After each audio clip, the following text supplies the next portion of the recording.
Who else could it be but me, your man, Louie Tee. Welcome to the Command Post Game Live. You know what it is. Post up, take command. Commanders get their asses handed to them, 45-15. Game kind of score ended up the way that I thought it would. I didn't think we would get to where we got to the way we got to it. But then again, I don't know why I continue to give this team the benefit of the doubt when it comes to common sense.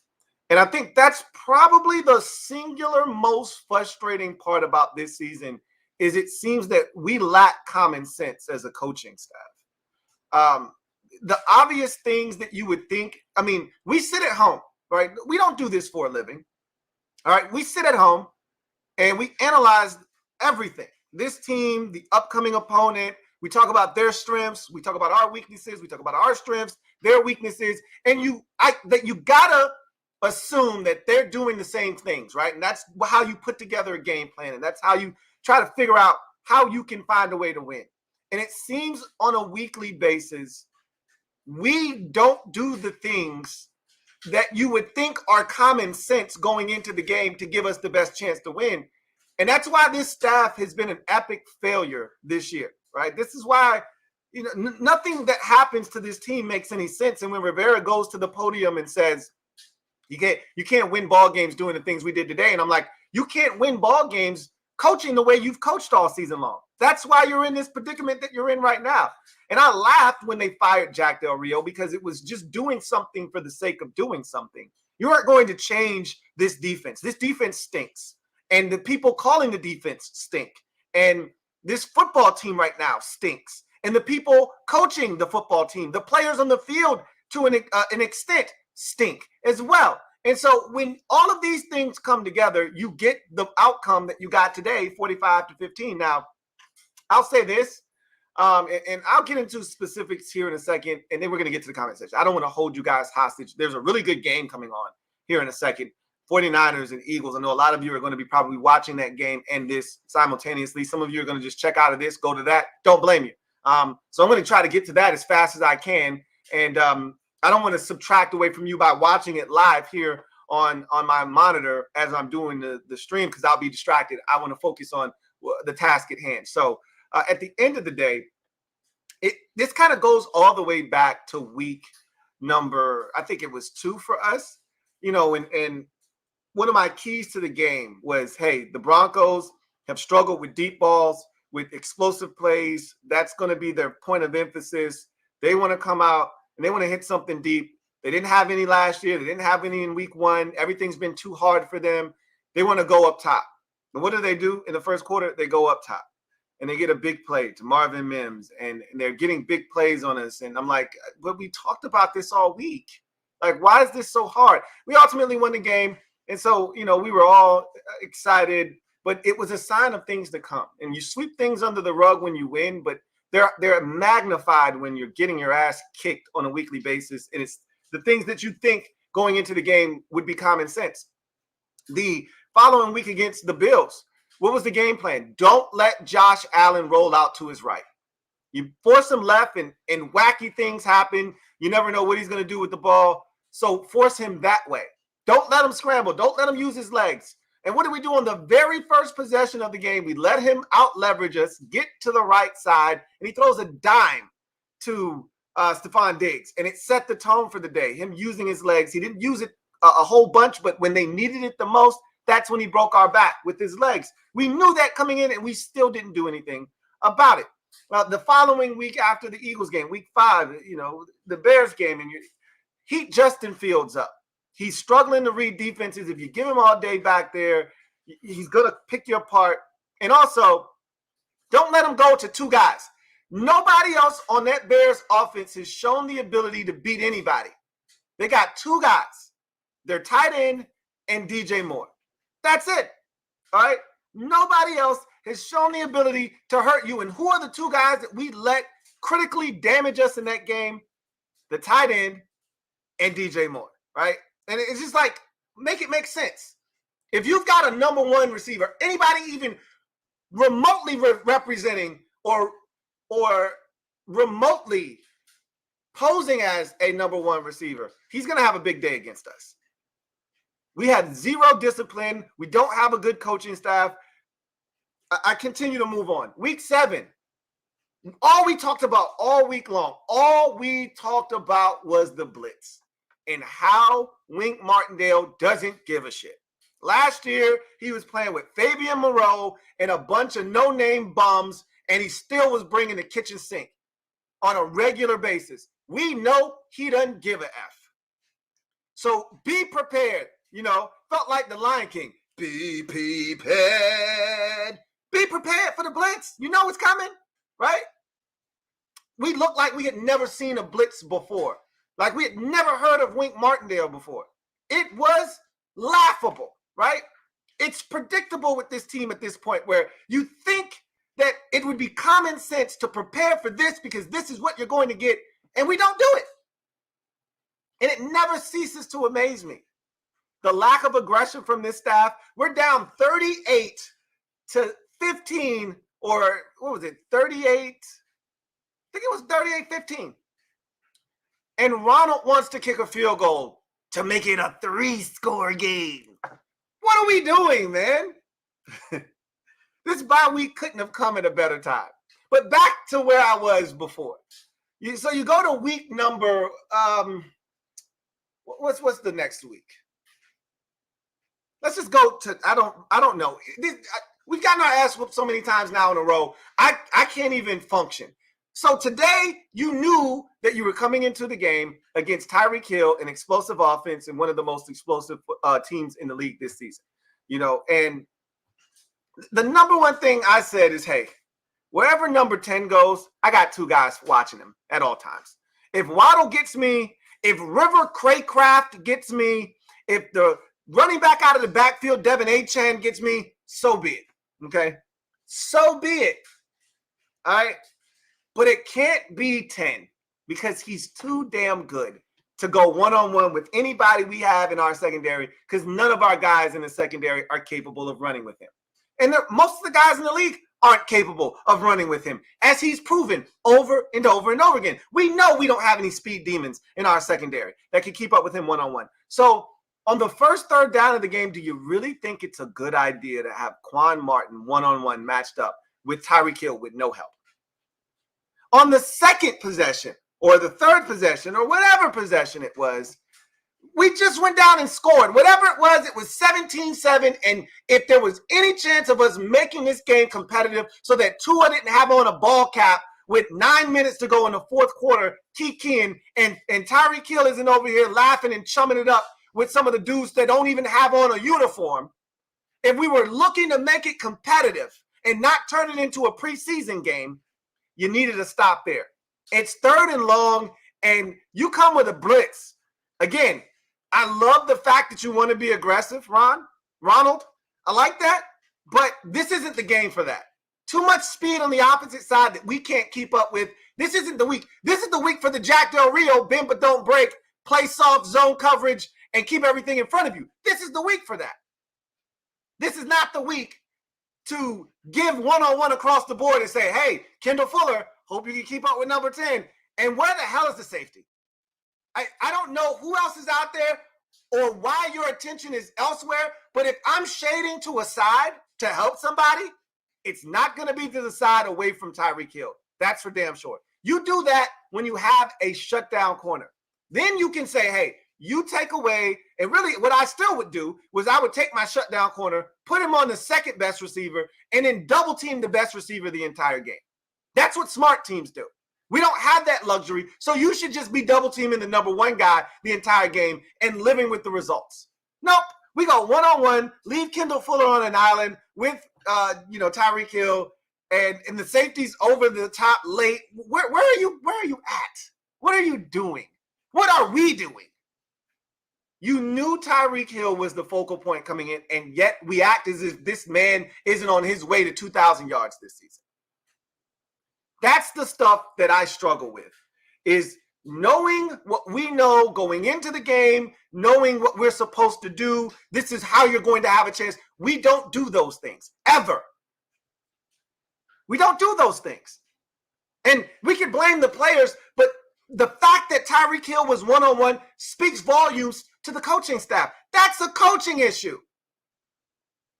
You know what else is a coaching issue that I've been bitching about all year?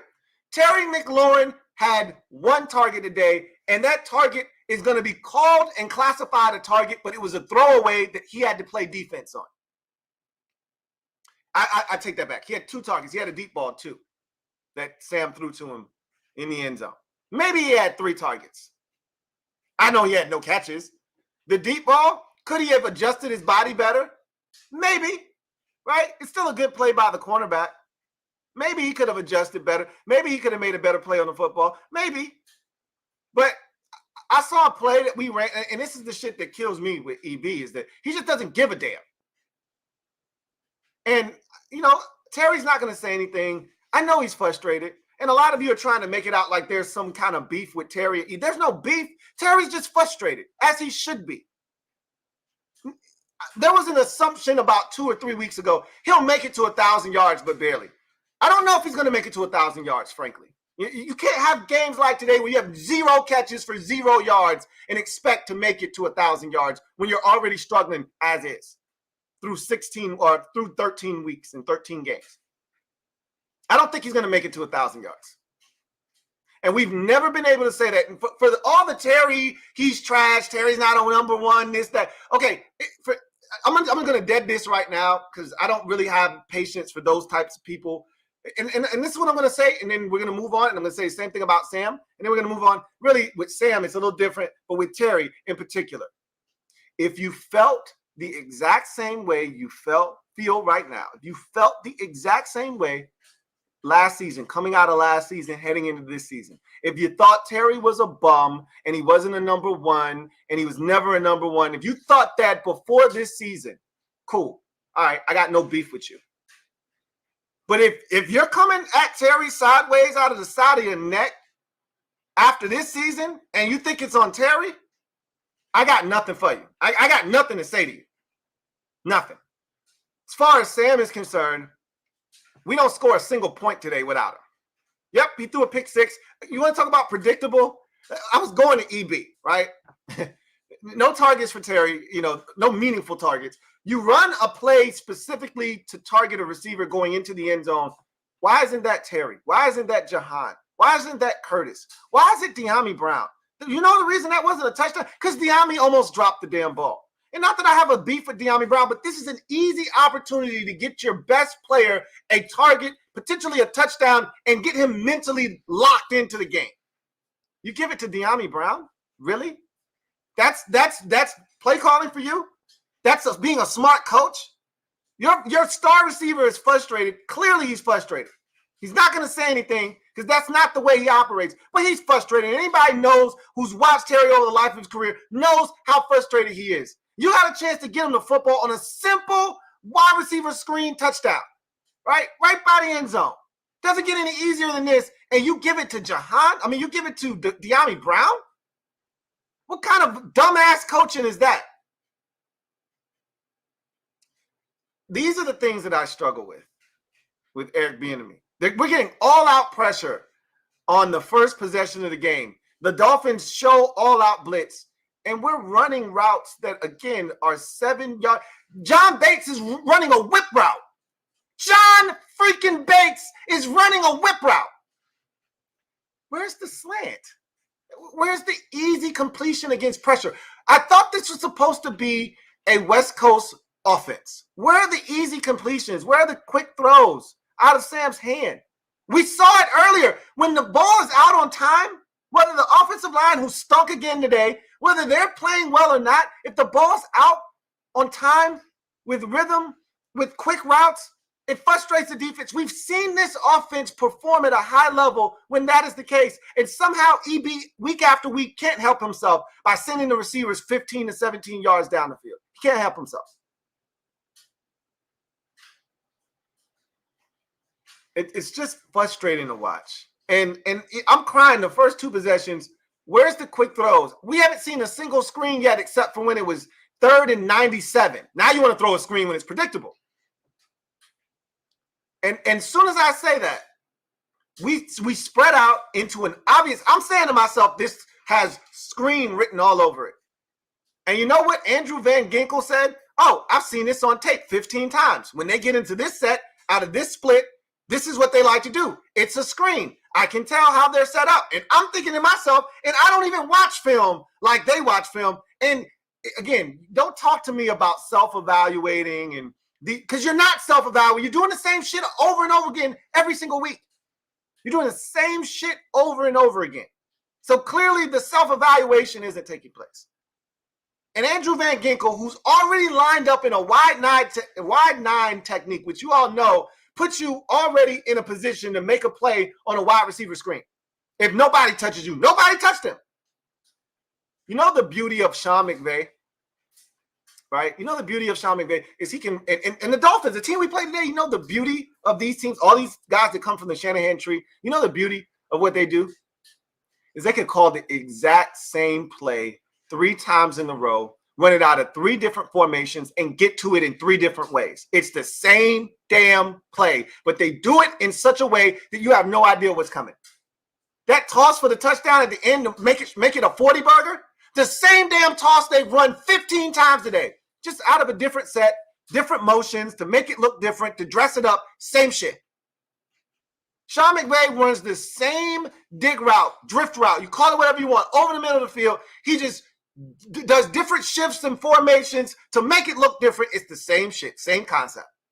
Yet, we run the same damn plays. We run them out of the same damn sets. We don't make anything look different. And so when they see it, they know it, and Sam throws a pick 6. Nobody even touched Andrew Van Ginkel. He knew it was a screen, never even thought about rushing. Why did he know it was a screen? He's seen it on film. I even knew it was a screen before he threw it.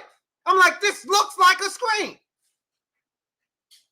Make it make sense. We're so predictable. We're predictable in knowing that we're not going to do the things that lend itself to giving you the best chance to win.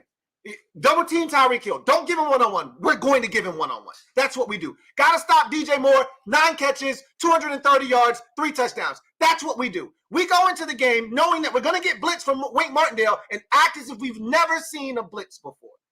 That's the thing that has been so eye-opening for me. I'm actually shocked at how inept this staff has been this season.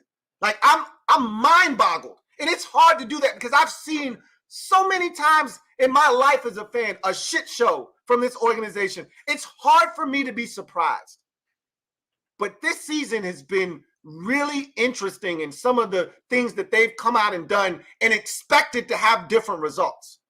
I'm amazed that they spend all week doing anything, because when they come out, and I'm thinking to myself, there's no way this is what you worked on all week. This can't be what you spent Monday or Wednesday through Saturday working on, because this product doesn't reflect a team that has practiced or prepared for this particular opponent.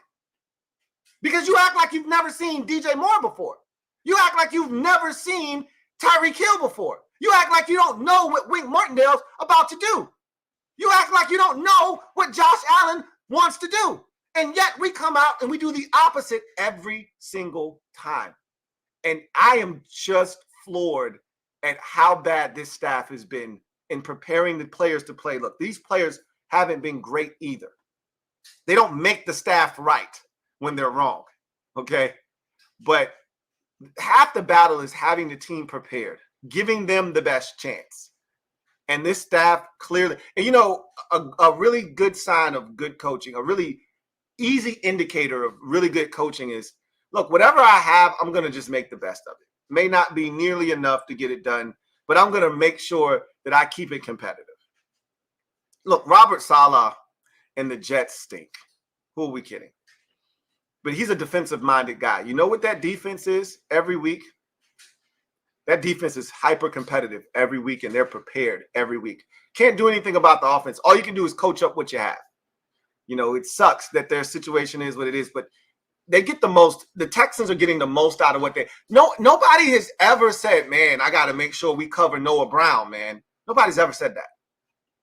They're getting the most out of what it is they have because they're being properly coached. It isn't always pretty. It isn't always gritty, but it's them giving their team the best chance to win on a weekly basis by doing the little things like preparing them for the upcoming opponent, trying to take away what that opponent does best, trying to maximize the things that you do really well and highlighting those things. It's just amazing to me. Every week we come in saying, hey, this is why I don't even do the game plan anymore, because they never follow it. So like, what are we talking about here? You know, every week we talk about, hey, this is what this team like. They get explosive plays. Don't give them up. First possession, what do? The longest play from scrimmage for the Dolphins this year, we give it to them. 72 yards. Like, seriously, what the hell is wrong with you? I'm like, I gotta, like, what the hell is wrong with you? You think Quan Martin is covering Tyreek Hill one-on-one? What the hell is the matter with you? Like, seriously, have you lost your damn mind? I mean, they're doing a hell of a job of making sure we'll have a top 5 pick. That's one thing. And as far as I'm concerned, no changes need to be made. We need to stay right on this track that we're on. And for some of you, good, because you want a quarterback. I got nothing to say to you. You want a quarterback and they decide to go in that direction, I'm going to ride, but that's not what I would do. But I'm just telling you right now, we need the highest pick possible, and we'll go from there, right? And that doesn't just go for the first round. It's the second round, too. You have a top flight first round pick, and you have a top flight second round pick as well. Now, all we can hope for is that the Bears start to struggle and that pick is as high as it can be. And you'll have 3 picks, hopefully in the top 40. That's the hope. That's the hope. We'll see what happens. Anyway, I digress. Let's get to the comment section. Rob Yu, thank you for the super chat. Greatly appreciate you. Thank you for being a member of the MOBB. Rob Yu writes, I'm still a Sam guy to the end, but this wasn't his best passing game. Still inconsistent play calling for EB. Where do you start with the O-line? I don't even know how to fairly assess Sam when we watch the shit we watched today. And I'm going to watch the film this week. I'm actually interested to see, because some of those sacks, he did have a little bit of time. But if there's nobody open, I don't know what you want him to do. So I want to go back and see if he's looking in, like, because sometimes a guy will be wide open on the opposite side of the field, but he's not working that side of the field. Okay, so a lot of times with young quarterbacks, you just cut the field in half, and you pre-snap. This is the read. You know your keys. You're reading. This is the look you're getting. This is where the ball should go. And if they give you something different and surprise you, or it's man and you just don't win, which the Dolphins play a lot of man and they got corner and you just don't win, Sam has to come off of it. Well, this isn't the offensive line where you get to scan the full field. If your first or second read isn't open with this offensive line, you're getting sacked. And Sam he's got that clock going off now where if my first 2 reads aren't open and I kept the running back in to block so there's no check down, I got to find a lane to get out of here. And you saw it in today's game. You say it wasn't his best game passing. I mean, what are we talking about? I can't think of any throw where I went, damn, Sam, you just missed. Like, I got to have that one. I can't. Maybe there was 1 or 2. I just know that the offense looked disjointed again today. EB looked like he was again, there's never any continuity. There's no togetherness with his play calling. It just seems like he's just calling one play after another. Like, there's no setting anything up. There's no synchronicity to what he's doing. There's no fluidity. It just seems like he's calling individual plays. Each play is its own entity, and it's not connected in any way, shape, or form. I mean, I don't really know how you can make that assessment, but the offensive line just needs a lot of work, And, the crazy part is the guy that we want to replace in Charles Leno isn't even the biggest problem on the offensive line. Like, left guard is the biggest problem we have right now. Left guard and center, honestly. And right tackle. Those are the 3 problematic. Like, if you told me next year Charles Leno was our starting left tackle again, I wouldn't have an issue with that. As a matter of fact, I would draft a guy, and I don't really like doing that. If I draft a guy top 5 and he's a left tackle, I want to just put him in his natural position right out of the gate. I've seen it where guys like Laramie Tunsil came in. You already had an established left tackle, and I think the Dolphins might have had Brendan Albert at that time. They drafted Tunsil and they started him at right tackle, or it might have even been right guard. Just find a way to get him on the field. He's one of the better left tackles in the league now. So, but he started on the opposite side, right? If you told me next year we drafted a top 5 tackle or a top 7 tackle and we're playing him at right tackle, I'd be okay with that. I prefer them to just put that guy at his natural position and just let him rock. But Leno isn't even your biggest issue. He really isn't. It's Wiley, it's Chris Paul, it's Tyler Larson. That's your biggest issue on the offensive line right now. Those 3 guys in particular. But I'm not opposed to 4 out of 5 new starters next year on the line, with the only holdover being Sam Cosmi at right guard. But this offensive line needs a revamping. Literally 3 out of the 5 starters next year need to be brand new. And Wiley could be still on the line starting, but it can't be at tackle next year. He can't be your starting right tackle next season. He can't be. He's just got to get kicked inside to guard if he's going to remain on the offensive line. And again, you may be able to fix this line with a few moves here and there, a couple draft picks or a draft pick, and 1 free agent signing. You may be able to fix this offensive line just like that. I mean, as broken as we think the offensive line is, if you're smart about how you reshuffle the deck, and again, we don't know, like Ricky Stromberg could be your answer at center right now. We don't know. That's the part of him being hurt that sucks. It's because the answer could be right on the roster and we just don't know it, right? But we can't say that for sure, and you can't wait on him to get healthy. You got to do something. Because Tyler Larson, bless his heart, glad he came in and gave this offensive line some semblance of stability, but he's not the answer. There's a reason why he was 3rd on the depth chart this season, coming into the year as your 3rd center, really. But at the end of the day, offensive line needs tremendous work on the interior, especially because Sam is a shorter quarterback. With a smaller quarterback, the interior has to be intact. Has to be. We'll see what happens, honestly speaking. Journey Reed, been a member for 20 months. This game felt like a powerhouse school versus FCS, shaking my head. We knew it was going to feel like that going in. What was funny was listening to people complain about certain things as if they were surprised by these things. Watching the game, I'm like, you all acted as if Ron firing Jack Del Rio was really going to make a difference, which is why I said when I did the video, on Saturday last week, I said, this doesn't move the needle for me. The defense is still going to suck. There's nothing you can do to fix it, but at least put the players in a better position to have a chance. You got Tyreek Hill one-on-one. Are you kidding me? That's your plan? To come out and put Quan Martin one-on-one with Tyreek Hill? That's your plan? To put Kendall Fuller one-on-one with Tyreek Hill? That's your plan? Okay. All right. Rush is Variety. Thank you for the super chat. Greatly appreciate you. Thank you for being a member of the MOBB, who writes, what up, Lou? What's up? This is tough, man. Already looking towards a new start next year with new coaches. Not sure how every year I'm more embarrassed. But here we are. Please move on from Ron Rivera. Brighter days are ahead. Also, please keep Howell. I thought Howell made a lot happen with his legs. Now, did he have to? Again, that's what the film study will be for. I'll be able to say, hey, he could have gotten rid of it here. And look, when you've been sacked as many times as he has, when you've been pressured, when you don't trust the guys in front of you, when you're looking up and there's nobody immediately open, like the Dolphins, Tua's holding on to the ball like a hot potato. You know why? Guys are screaming wide open. And whether that's scheme or just ability or a combination of the two, whatever the case may be, he doesn't have to hold it back there very long.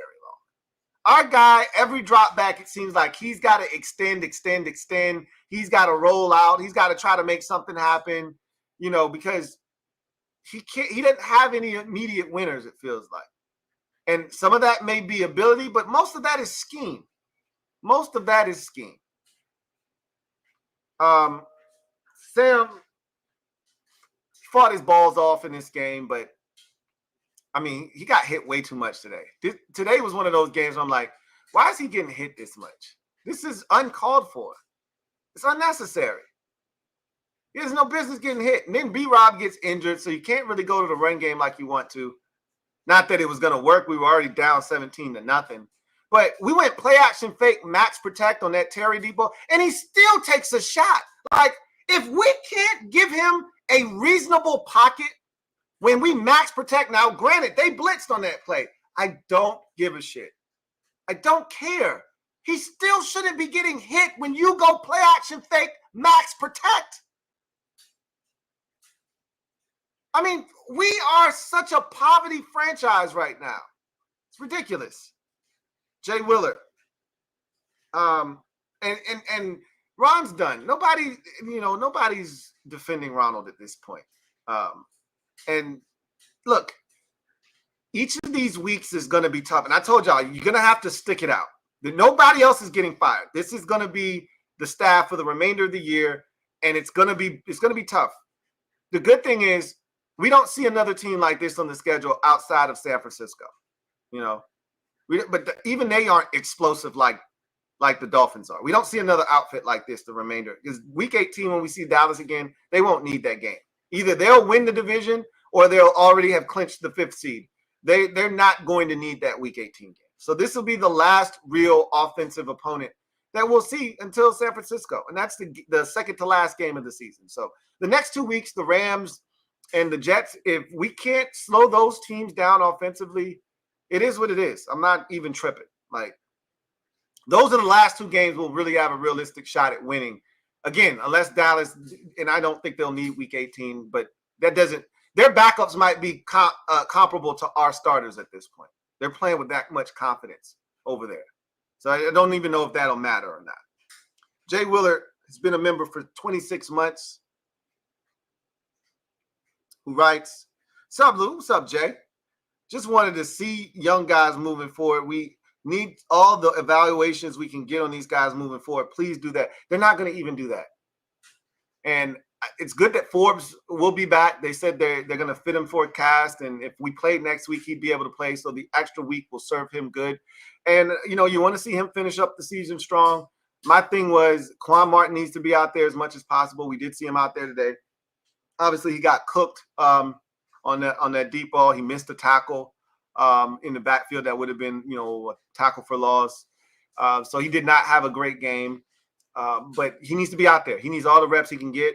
I really would love to see Ricky Stromberg again. He's on IR. I'm assuming his season's done. I didn't even know the extent of his injury, but my assumption is he's done for the season. And so we won't see him. KJ Henry, I thought did some good things at times today, but he's depth. I don't think he's a starting defensive end in this league, but we'll see. At the end of the day, you need to see flashes from guys like that, and he's flashed, enough to say, hey, he's a guy that you want to move forward with. I can't say the same for Andre Jones Jr., but he's a young guy. I mean, he's cheap labor. You don't need to do anything there. Give him a chance next year in camp, and if you bring in 5 new defensive ends and you decide to keep, 4 guys and he's not one of them, so be it, right? They're not going to bring in 5 new guys next offseason, but they'll bring in 4, 3 new because we don't have anybody. It's funny because I'm seeing a lot of these mock drafts, right? And, everybody's got a mock now. I'm getting like 10 or 15 of these a day from people. And a lot of them don't include a defensive end in the first 3 picks. And I'm like, I don't know what you think this is, but one of those 3 picks, more likely than not, and again, you don't know how the draft board is going to shake out. One of those 3 picks is more than likely going to be a defensive end. We don't have a starting defensive end on the roster right now, and nobody other than the 2 rookies are under contract for next year. So trust and believe one of those first 3 picks in the first 2 rounds probably going to be a defensive end, and it should be. It should be. A lot of y'all want to keep loading up on offense. Hey, last time I checked, this defense is absolute garbage can juice. So don't forget about it because we've spent so many resources over the years. Forget about that. Wipe that out of the memory bank. You can't keep telling, well, we spent X amount of first-round picks on defensive players in the last decade. Two-thirds of those dudes aren't even here anymore. It's just Allen and Payne, and Jamin Davis, and the rookie from last year, Emmanuel Forbes. That's it. Okay? But the Montez Sweats, the Chase Youngs, those guys are gone. So I think you still have to draft another defensive end. I would love to see them play the young fellas. I really don't think that's what we're going to get. Hell, we weren't even going to get Sam in the game last year in week 18 until Taylor Heineke was like, nah, I'm good. I'm good, boss. I'm good, chief.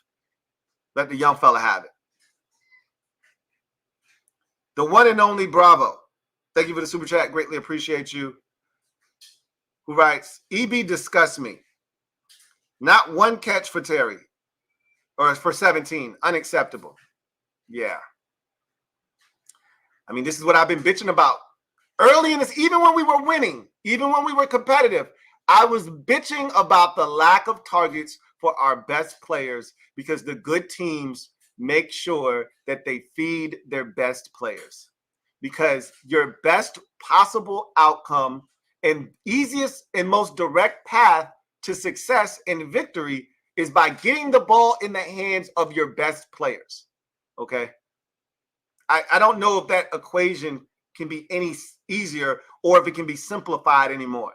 Like Byron Pringle, hey, De'Ami Brown is cool, but are those guys needle movers? Are those guys going to change the game for you? Or is it going to be Jahan Dotson, Terry McLaurin, and Curtis Samuel that are more likely to change the game for you? You decide. Because you're the play caller. You're dialing up these plays. I just know that every time I turn around, the ball's going to a tight end, a running back, or Byron Pringle, or De'Ami Brown, or some non-explosive dynamic receiver that we deem to be really good. That's all I know.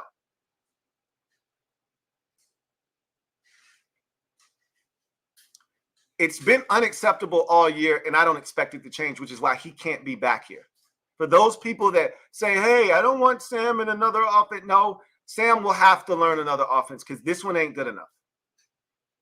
Because this isn't just, oh, he's young. And EB made it a point, like I told you, when it's convenient for him, he made it a point on Wednesday, or Thursday rather, this week, to remind everybody, I've been calling plays for 6 years. So I'm not giving him a pass. If you've been calling plays for 6 years, this shit is unacceptable. It's unacceptable. Andrew Summers, thank you for the super chat. Greatly appreciate you. Andrew writes, sing the song for the one time. I don't even know what song you're talking about. I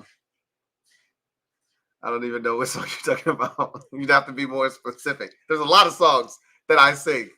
JLG, thank you for the super chat. Greatly appreciate you. Thank you for being a member of the MOBB who writes, in the words of Chrisette Michelle, it's over. I don't know if I know that one. I'm about to be over this team, Lou. But we had this epiphany weeks ago. Now, I do see what you did there with the epiphany, if that's what you were trying to do. Anyway, it's been over. Like, this game didn't solidify that. This game, all it did was hammer home the point that this staff is useless. That's what it hammered home for me. I can't speak for anybody else out there. That and probably the players have quit. The young guys haven't, but the veterans on this team have mailed it in. Right? Like, it's not going to get too much better than what we saw today. Not against a quality opponent. Anybody playing for anything, and the Rams will be playing for something when we see them in 2 weeks. Anybody with playing for a day, like the Jets won't be. That'll be an awful game to watch. But they play hard. They play defense. So it'll be a good test for Sam. I'm looking forward to seeing how he performs. Hopefully he doesn't throw 3 or 4 interceptions in that game because that Jets defense they're vicious, right? I watched them today, and unfortunately they weren't able to get it done against a Falcons team that's fighting for a playoff spot. But and that Falcons defense played their asses off. That said, this team they've mailed it in. They don't have anything left to give for this staff, and I don't blame them. And this staff doesn't have much to offer. If that's the best game plan you have for the Dolphins, then you don't have much to offer these players either. So it's kind of a mutual kind of situation right now where the players don't have much to give this staff, and the staff doesn't have much to offer in way of having this team be ready on Sundays. So mutually, both are kind of screwing the other right now, so to speak. V Chow, thank you for the super chat. Greatly appreciate you. Thank you for being a member of the MOBB, who writes, is trading Terry or possibly getting Marvin Harrison Jr. as wide receiver one valid offseason ideas? I wouldn't, again, if you think getting a wide receiver one is going to fix all of the ills that we have as a football team right now, we're not watching the same team. And look, I'm not telling you that Marvin Harrison Jr. isn't a fantastic option to add to this football team. And if you've got a plan, if they've got a plan to fix the offensive line, because again, we could go out and be super aggressive in free agency on the offensive line, and they might like some of the pieces that are already in-house, i.e. Ricky Stromberg is your starting center next year. Whether he works or not, we don't know, but they may say to themselves, oh, we think this kid can do it, right? And he's your center. You got Cosme. They might re-sign Cornelius Lucas, put him at right tackle, which I would have already started him a long time ago. But again, that's not what this staff does, right? They don't hold players accountable. They don't make those types of moves. So I would start Cornelius Lucas at right tackle, and you could move Wiley to left guard. I don't know if that's going to work. And then they could go out and sign a new left tackle. And if they came back and said, hey, or even, draft one, but if they came back and did that and they said, hey, the offensive line is fixed, watch. We might be skeptical of that, first and foremost. But that might put you in a position where you could draft Marvin Harrison Jr. if you're, say, the third pick in it. I think you're going to probably have to be at third, no further back than fourth. If you're at 5, you're not getting them. There's no chance you're getting them. So trading Terry doesn't have to be a part of that equation. You can draft Marvin Harrison Jr. and still have Terry McLaurin, Jahan Dotson. Because remember, Curtis Samuel is a free agent. You can draft him and still keep Terry McLaurin. You don't have to get rid of the other. Right? You can have 2 Ohio State receivers, or 3 even, if you wanted to, if you bring Curtis back. But that's not the main issue. Again, it's so funny because this is the thing that freaks me out with this fan base, is the shiny new toy. Don't talk to me about Jamar Chase versus Penei Sewell. They didn't have any receivers in Cincinnati, right? Nobody that even resembled a one. They had just drafted T. Higgins, if I'm not mistaken, the year before. But he was like a number 2. He always looked like a number 2 to me, and he's been playing well, but he's a number 2. Tyler Boyd has always been a third option, always. And so they needed a number 1. They had already drafted Jonah Williams, but they weren't sure that he was the answer at left tackle. But they had already drafted a left tackle, so they could go in that direction and draft the receiver. That's not the situation that we have here in Washington. It's not the situation that exists with us. So I still think the offensive line has to be the main focus. But who knows? That's why it's important to just let things play out, because the free agency period may take care of the offensive line. They might go out, spend buku dollars on offensive linemen, fortify this line, and now we don't need an offensive lineman heading into the draft. Or don't need one early, at least. You still want to draft some guys later on. We don't know. We'll see. Keys, thank you for the super chat. Greatly appreciate you. Thank you for being a member of the MOBB, who writes, I don't know if most of these guys are salvageable. Well, most of these guys won't be here next year. I mean, who are we kidding? This is going to be a huge process. It's a large undertaking, and understand that the likelihood is this won't be turned around in 1 year. It'll probably be 2 years minimum. But, who knows? We don't know what's going to happen. We don't know how quickly this next, GM comes in, next head coach comes in and is able to whip this roster into shape. I can just tell you this. there will be 25 to 30 new players on this roster next year. I can all but guarantee you that. This roster will be turned over something serious next year because a lot of those Rivera guys, the David Mayos and the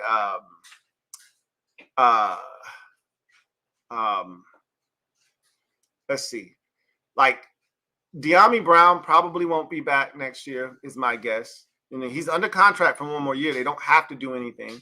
But Curtis might not be back next year. That's a Ronald guy. David Mayo ain't going to be back next year. None of the defensive ends, Casey Toohill or James Smith-Williams, are going to be back next year.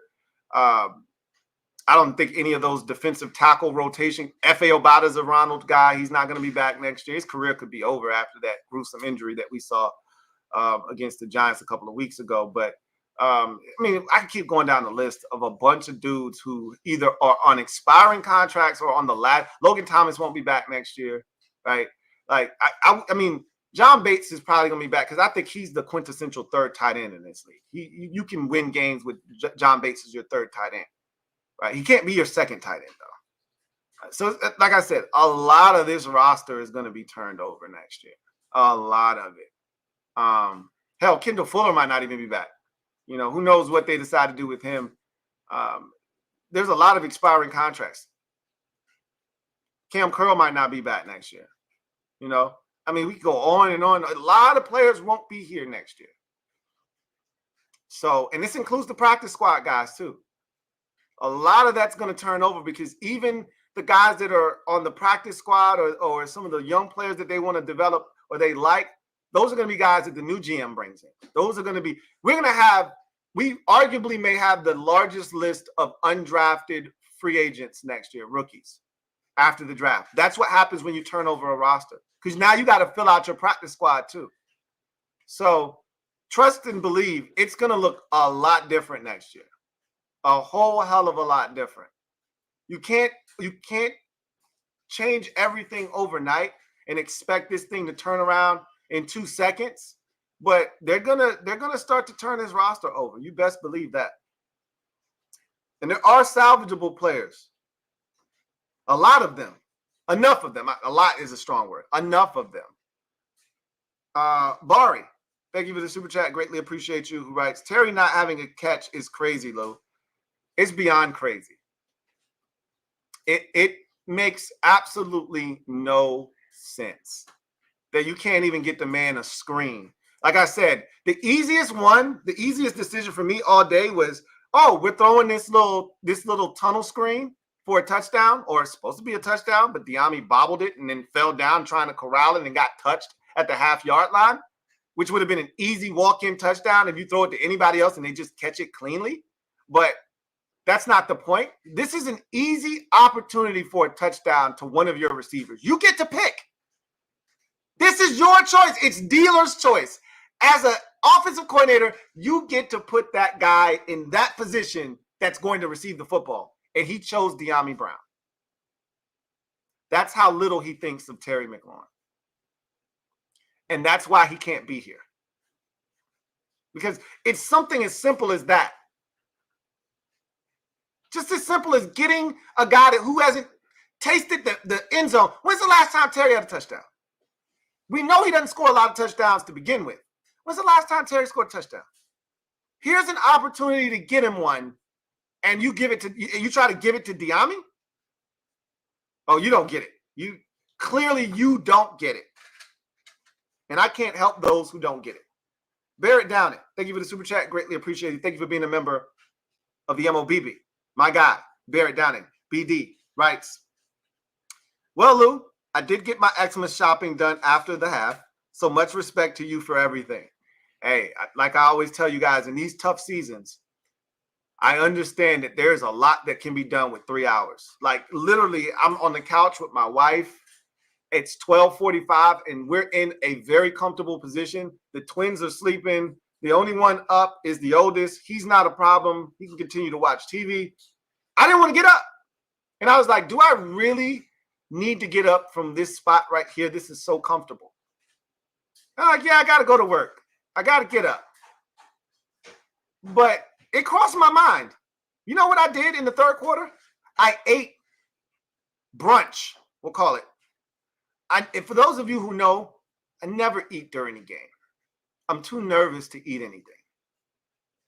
Nervous for what? I was munching on something, early stages of the second. I was eating something again into the third quarter. So if you say to yourself, I'm not going to even sign up for this one, more power to you.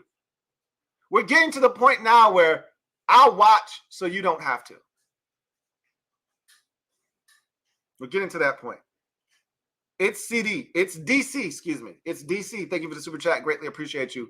Who writes, man, I had no faith in this game from the jump. I was so bored. I started to root for the scoregami to get some kind of weird score. I don't know what would have satisfied that for you in terms of being, a scoregami type score. But after the 31-7 at half, that was deflating, And it's the second week in a row where the offense scores a touchdown and there's just this glimmer of hope, and the defense quickly snatches it away by giving up a touchdown. Look, it's 17-7. The Dolphins haven't been, absolutely dominant in this game, right? There's a pick six and there's a Tyreek Hill bomb. That's their 2 touchdowns at this point. And you just scored a touchdown. And now you are one defensive stop away from getting the football with a chance to cut it to a 1-score game and really give yourself a chance to make it competitive. And you give up another 60-some-odd yard bomb to Tyreek Hill for a touchdown. And that's the second week in a row where the defense has just absolutely crushed any hopes of you being in the ball game after your offense scores a touchdown. We're not equipped at this point of the season. We're not equipped to win any shootouts. Earlier in the season, yeah, maybe. Now we've regressed. We've gotten worse. I don't know if you've noticed. We've gotten worse as an offense from a play calling standpoint. And part of that is players just quitting, guys not giving maximum effort, injuries starting to take effect, and guys just not giving an F. If I'm out there for 75 snaps and I get 3 targets, and you want me to go fight, I mean, I get it. He's a professional, this, that. But you know how hard it is when I'm out here busting my ass and I can't even get the ball? That's a bitter pill to swallow, man. So it was rough. Trevor Patch, thank you for the super chat. Greatly appreciate you. Thank you for being a member of the MOBB, who writes, the F y'all still out here with the outside for Sam convo. New GM and head coach. Fire sale, rebuild the team, right? If Sam turns into a bridge, then so be it. Again, I got nothing to add there. If that's how you feel, that's how you feel. What I refuse to do is argue with the Sam Howell, the Kirk. I'm gonna call him the Kirk Cousins crowd. I don't have any patience for you. I don't have anything to say to you. I've done this before, and it was all done in vain because the people that know, they're gonna be quiet. They don't feel the need to voice their opinion over and over again.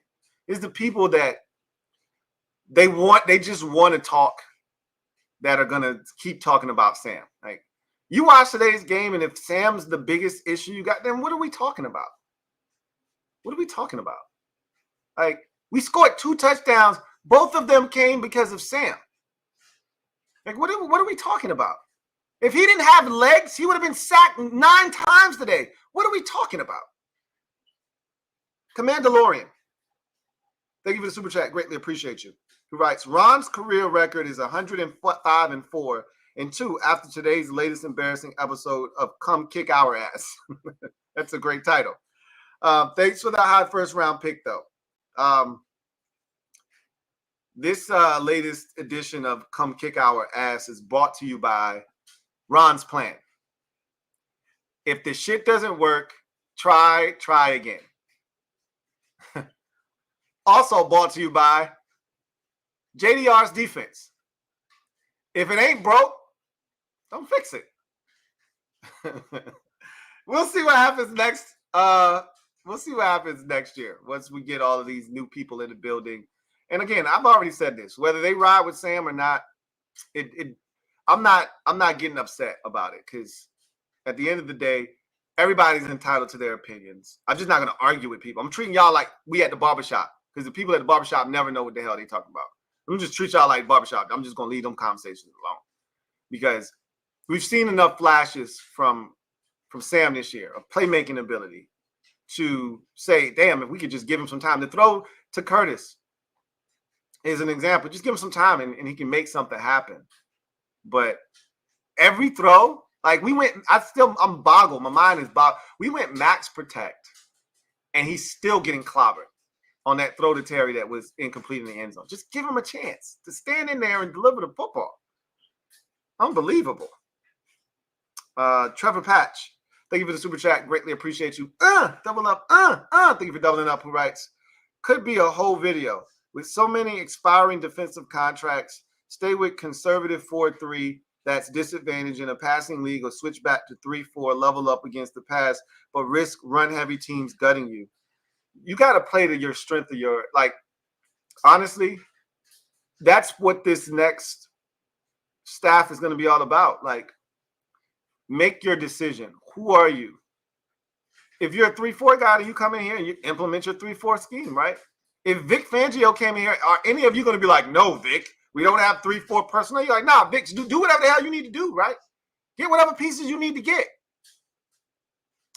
At the end of the day, nobody plays a ton of base defense in this league anymore. So 4-3 versus 3-4 is an irrelevant conversation, because you're going to be in your nickel a ton of the time anyway. You just need to get good players, and you got to have some semblance of a defensive scheme that works. But at the end of the day, it's going to boil down to players and coaches, right? So, less about the base per se, more about just getting the right players in here that give you a shot. It's going to be interesting to see, again, what the staff looks like. That's going to go a long way in determining all of that stuff. Trevor Patch, thank you for the super chat. Greatly appreciate you. Who writes, who's more impactful, Trent Williams or Travis Kelce? Trent Williams, did you see what happened to the 49ers when Trent Williams and Deebo Samuel left the lineup? I don't know if you were paying attention to the 49ers. Probably not, right? Because a lot of fans don't watch other teams. Hey, I can take George Kittle was in the lineup every single one of those games that they lost on that 3-game losing streak. You know who wasn't in the lineup for 2 of those games? And they should have won the first one? Trent Williams got hurt in that Browns game. They should have won. They missed a walk-off field goal. The rookie kicker, Jake Moody, missed a walk-off field goal. And then the next 2 weeks, they lost to the Vikings and they lost to the Bengals. And Trent Williams and Deebo Samuel didn't play in those 2 games. And that offense looked awful. Williams comes back. Samuel comes back. They haven't lost since. You tell me who's more valuable. I don't know. You tell me. Because to me, Trent Williams gives the 49ers their identity. That he gives them their identity. Deebo Samuel does too. But Trent Williams, the reason that Kyle was willing to go out, trade for him, and then give him that massive contract is because he's worth it. He's worth it. For the Kansas City Chiefs, Travis Kelce is probably more valuable. We're not the Kansas City Chiefs.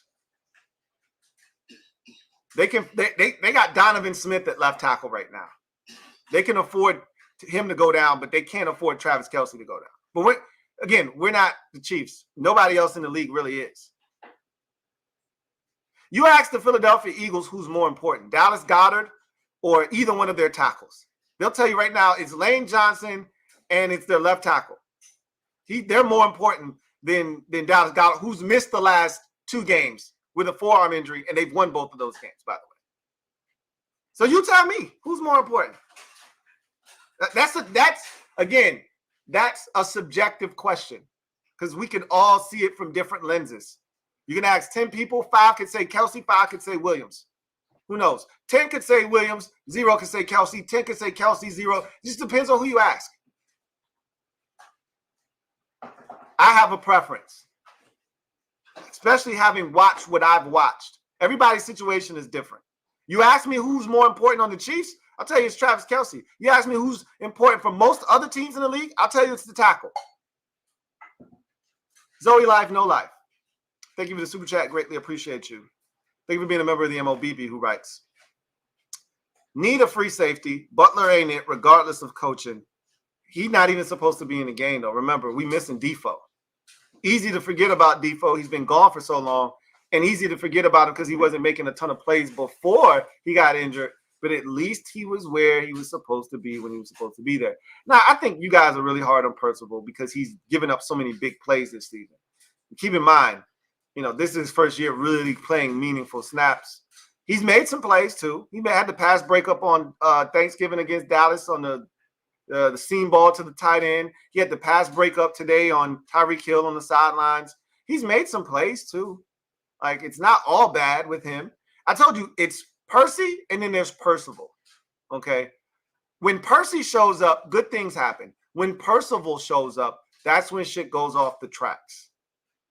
The problem has been this year, when Percival has showed up, it's just not that we're giving up play. We're giving up big plays. And when you're talking safety, they're the last line of defense. If that guy doesn't make the play, usually really bad things happen.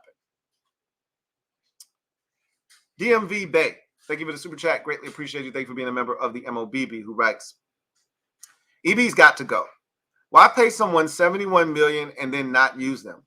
Where is the return on investment in that? Terry and Jahan need at least 10 targets each. Not happening with EB. He wants to spread the ball to 15 people, shaking my head. And that's the thing that that frustrates me. Is don't talk to me about Sam's targeted 13 guys and is completed passes to 11 different receivers, yet your top two targets are the tight end and the running back, and your top receivers only have the one that has the most is Curtis Samuel with 6, and Terry's got 4 and Jahan's got 3. Like, don't talk to me about 11 different receivers. I want the shit spread out. Give me heavy concentration on the dudes that are actually ballers, the guys that can actually be playmakers. But again, EB doesn't understand that concept because he's so fixated on his scheme versus getting actual players the football. And that I just like, for me in college, it's so simple in college because you can have a scheme, but you know what college is all about? Who can recruit the best and then get those playmakers to football. College is less about scheme. It's more about, it's 3rd and 7. A doomsday is getting the ball when Washington needs a big play. They're not thinking about how can I run, how can I run this complicated route, scheme and concept out of trips or out of bunch and to try to confuse it. No. We're going to spread you out. I'm going to get one-on-one with my big-time playmaker receiver. I'm going to run a back shoulder fade. I'm just throwing the ball because he's better than whomever's covering him. That's what they do in college. To me, that's the answer at the NFL game, too. Like, we make this shit so much harder because you get to the next level and the guy across from you is just as good as the guy, is just as good as the guy you're trying to get the ball to. That's cool. But if you trust your guy more, then you're going to say, hey, stop my guy. I'm about to run this slant right in front of your face. Stop it. The Eagles do it with A.J. Brown all the time. It's not rocket science. They're not trying to fool anybody. Hey, my guy's going to throw this slant. Can you stop it? If you can't, too bad. We're moving the sticks. I watched the Lions today close out the Saints. They didn't make any bones about what the tight end was eating the Saints' ass alive. You know what they did? Pause. They went to the tight end on the biggest 3rd down of the game, 3rd and 8. He throws it to the tight end in double coverage. 1st down, move sticks. Game over, pretty much. I'm not out here trying to fool you. We want to fool people. They come in with all-out pressure, and we want John Bates on a whip route. I said, my eyes got to be deceiving me. I didn't just see that, did I? Nah, that's not. I might be tripping, and my eyes didn't see that. But I think my eyes did. On an all-out pressure, we waiting for the slowest tight end on the team to run inside, stop, turn, pivot, and go back out. That's what we're waiting on an all-out pressure, and that's what Sam's supposed to be holding on to the ball to get the ball to him for that? Okay. All right, guy. JLG, thank you for the super chat. Greatly appreciate you. Double up. Thank you for doubling up. Who writes, here is something for the Black Clothes Fund. I know it's been hell having to wash black clothes every week. You'd be surprised. I appreciate you adding to the Black Clothes Fund. You'd be surprised.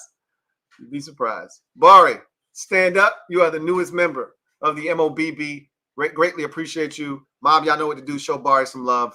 Welcome, Bari, with open arms. Welcome to the squad. Bari, glad to have you on board. Swaggy P, been a member for 13 months. Right. Not surprised by what I saw. Still outside for Sam. On to next week. Hashtag HTTC. No. Even you getting beat down now, huh, Swaggy P? I mean, there is technically, in your defense, there is no game next week, but even you're getting beat down now too. It happens when you're going through one of these types of seasons. It happens. Now 4-9, and again, we're getting progressively worse as each week passes. The lone one spot that's even worth debating at this point is the quarterback. That's the only thing worth talking about at this point. What were his numbers today, by the way? I can't imagine them being all that great, but I can't imagine them being all that bad either. The pick six sucks, but he had 2 rushing touchdowns. I wanted one of those touchdowns to be a passing touchdown to kind of negate the interception he threw, because all anybody's going to talk about at the season's end is the touchdown to interception ratio. And he leads the league in pick sixes, and they're going to ignore the fact that he's probably got about 6 or 7 rushing touchdowns this season, which people don't, because they didn't give Jalen Hurts the credit he deserves for all the rushing touchdowns he has. So I know people are going to try to shit on Sam and not include the rushing marks that he's put forth this season. But that's nor here nor there. Let's see. Sam had 12 of 23, 120. It reminded me a lot of that Buffalo game in terms of the weather. I knew it was going to be a nasty day out, and I don't expect a lot out of EB at this point. I expected better than 12 of 23 for 127, but it was a nasty day. I knew it was going to be not a great statistical day, but I did expect better than that. But again, a lot of those were throwaways, under intense, heavy pressure. Like, he got sacked 5 times today, and it was unnecessary. We threw no screens to counteract the pressure. It's like EB is so oblivious to what's going on. Like, again, he's calling plays in a vacuum, it feels like, every week. He's calling plays. It's like he doesn't see what's happening. I'm just going to get to the next play on my call sheet. That's what it feels like. It's not even, hey, we got to this in the first quarter, and this is the look they gave us, and we had a wide open receiver. So let's get back to that, but let's do it in a different way and see if we don't get the same result this time, make them pay for it. It's like none of that actually happens. Oh, they came with all-out pressure on this first third down, big third down on the first possession. All right, if we get something like that again, here's what we're going to check to. Here's what we're going to do. I don't think any of that ever exists. It's just, hey, what did you see here? They're looking at the tablet. All right, well, here's the next 6 plays. No matter what the Dolphins do, here are the next 6 plays I'm going to call regardless. It's mind-boggling to me. It's mind-numbing is what it is. Will Morris, thank you for the super chat. Greatly appreciate you. Thank you for being a member of the MOBB. My guy Will writes, hey, Lou, what's up, Will? Thanks for holding it down for us. It's been a rough season. This coaching is Bush League, period. I'm legit excited about the offseason and can't wait to see Sam do his thing with the legit offense. Me as well. I'm like so over this entire staff. I'm so over, this entire season. You still got 4 more games of this nonsense. Whereas, shout out to Miss Perry for the Ron sense. We still got 4 games of this Ron sense left. So we just got to stomach it, but know what lies ahead. Change is coming, and it's going to be exciting. I'm ready to start winning during the months of the actual season, and I'm tired of just being excited in the months that don't actually have real tackle football taking place. Like, it's cool to be excited in March and in April and then May, and then it builds to June, and then it gets to that crescendo in July as they finally meet for camp, and then we start analyzing practice and talking about things and then we get preseason games, and then it explodes, right? In September when you finally see the boys hit the field for the first time. But I'm ready to be excited in October and November and into December and into January. I'm ready to be excited then instead of always being excited and hopeful in March and April and May, right? I think we're heading in that direction now, but we'll see. Barrett Downing, thank you for the super chat. Greatly appreciate you. I appreciate you, Will, for continuing the support. It's not easy to continue to show up after ass whoopings like this. Anticipated ones as well. Like, we knew this was coming, and some of y'all still here posting, right? It's not easy to do that because you can find other things to do. EB or DB or BD. Damn. Thank you for the super chat. Greatly appreciate you. Double up. Thank you for doubling up. BD, my guy Barry down in Rights. EB auditioning to be a head coach in some high school because I don't get it. I really think Eric Bieniemy would be really good in college. I think he might be really solid at a college program. At a smaller level. I don't know if his coaching style, again, would work at a major Power 5 school. But if he's at San Jose State, I think it could work for him, right?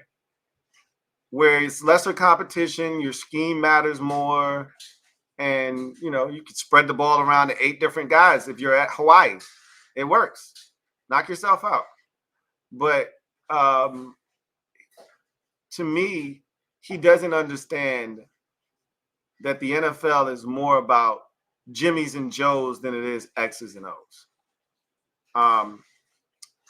Mike McDaniel's offense is excellent. The movements, the shifts, everything that they do, it's really a lot more simple than you think it is. His offense, it's a lot like Sean McVay's in the sense that it's a lot of window dressing to run their core, 9 to 12 plays that they like to run. They'll throw in a wrinkle every now and again, but even that Tyreek Hill fake handoff reverse that we saw today, that we stopped, they run that almost every week or every other week. That's a core play for them. But the same plays we saw today, guys running up the seam wide open, the deep ball. Look, I mean, it's not hard. They got one-on-one across the board, and they just told Tyreek Hill, you run straight, fast as you can. We'll get it to you. I mean, that's not even a play call. That's, it's man across the board. Hey, Tyreek, run a 9 ball. Touchdown. Like, it's not hard. We don't do that, though. We get all-out pressure, and Sam's still waiting for guys to run 15-yard bench routes, 17-yard corner route on an all-out pressure. We don't just say, hey, run the slant, or, oh, shit, it took us 3 quarters for them to realize, the Giants running all-out pressure. It's one-on-one. Let's throw Terry a deep ball. It took us 3 whole quarters to figure that shit out. The Dolphins like, nah, we just need 3 plays to figure that shit out. You coming with all-out pressure? Cool. We going to 10. Metaphor. Been a member for 27 months.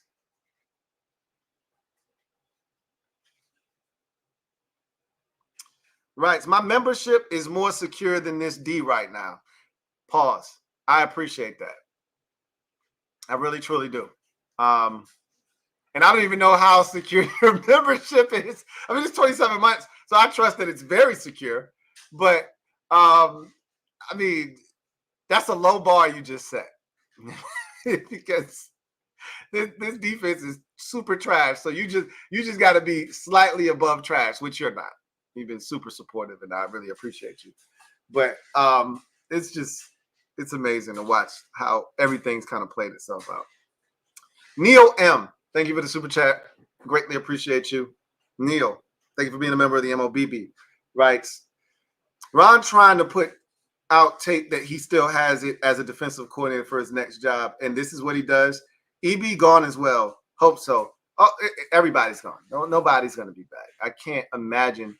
Like, it would have been one thing if EB was making it tough on them decision-wise to move on from him. If we were out here trying to go toe-to-toe with these teams like Dallas and Miami these last couple of weeks, and the defense just did everything in their power to lose us the game. But that's not what's happening. You know, we haven't scored 20 points since the Seattle game.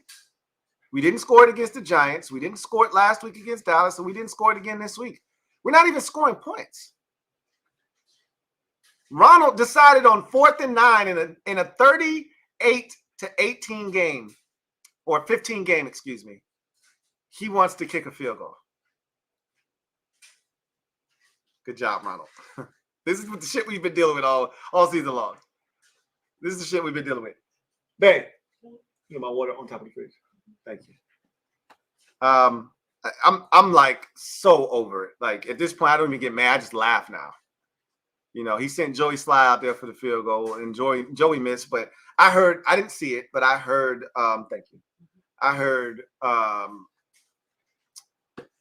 Mark Schlereth say that the snap was bad, which doesn't surprise us.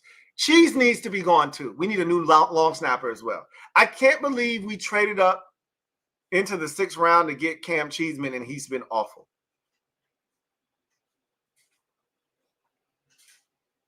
That's a bitter pill to swallow.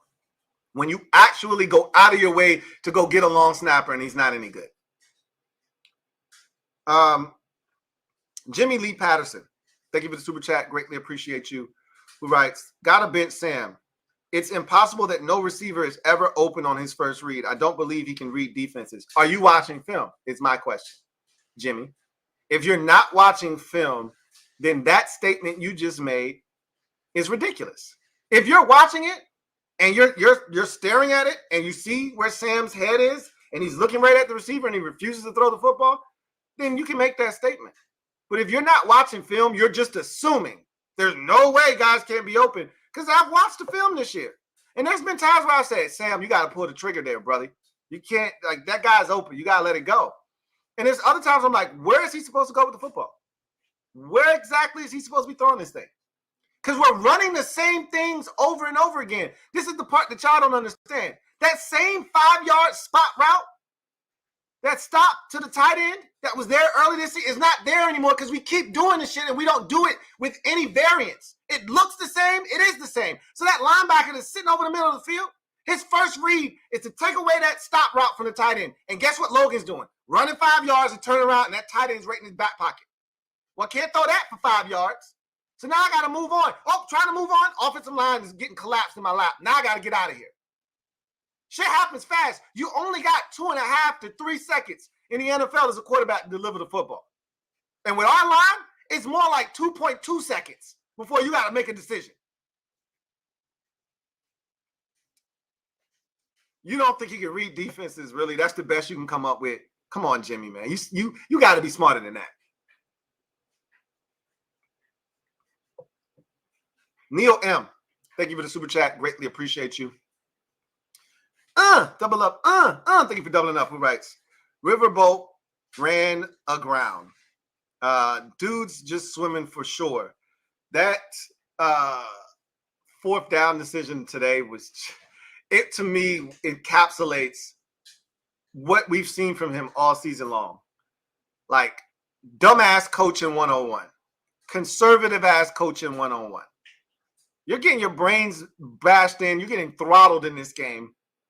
And it's not like the Bears decision where he kicked the field goal in the 3rd quarter of a game that still think he should have gone for, 4th and 2 in that spot. But, okay, it's still mid-portion of the 3rd quarter. This cuts it to a 2-score game if you make this field goal. I get it. It sucks. I don't like it, but I get it.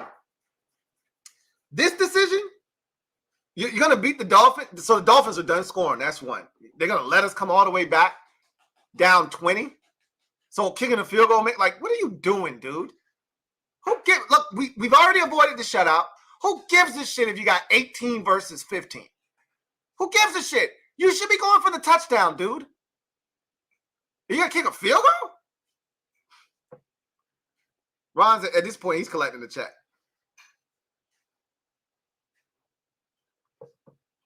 John Perez, thank you for the super chat. Greatly appreciate you. My guy, JP writes, another disgusting embarrassment of a game. Ronald's plan has failed. Pack your stuff up, bro. You're dismissed. Yeah, he still got a month left. So as much as you want him to pack up his shit, got a bye week. You got 4 more games after that, and then he can pack up his things. His career's done. And it's been a hell of a run for him. And he's been in the NFL a long time. And he's been such a good ambassador and such a good steward of his time, jumping on all these networks during Super Bowl week. I think he set himself up to be, in somebody's studio now. He's not as abrasive as, say, a Rex Ryan, where he's super opinionated, and that's kind of the stuff that they like, that they can chop up a 30-second clip of him ripping somebody.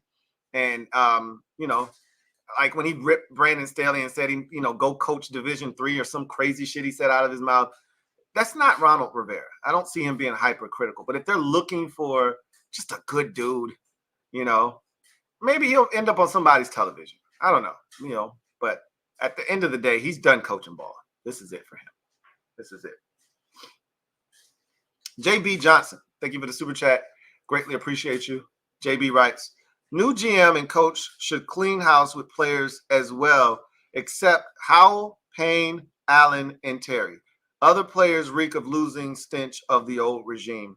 And I wouldn't be opposed to that. If those are the only 4 guys, like I would assume going into the offseason that everything's up for sale. Anybody could be released, anybody could be traded, anybody could be cut, anybody could not be re-signed if your contract's up.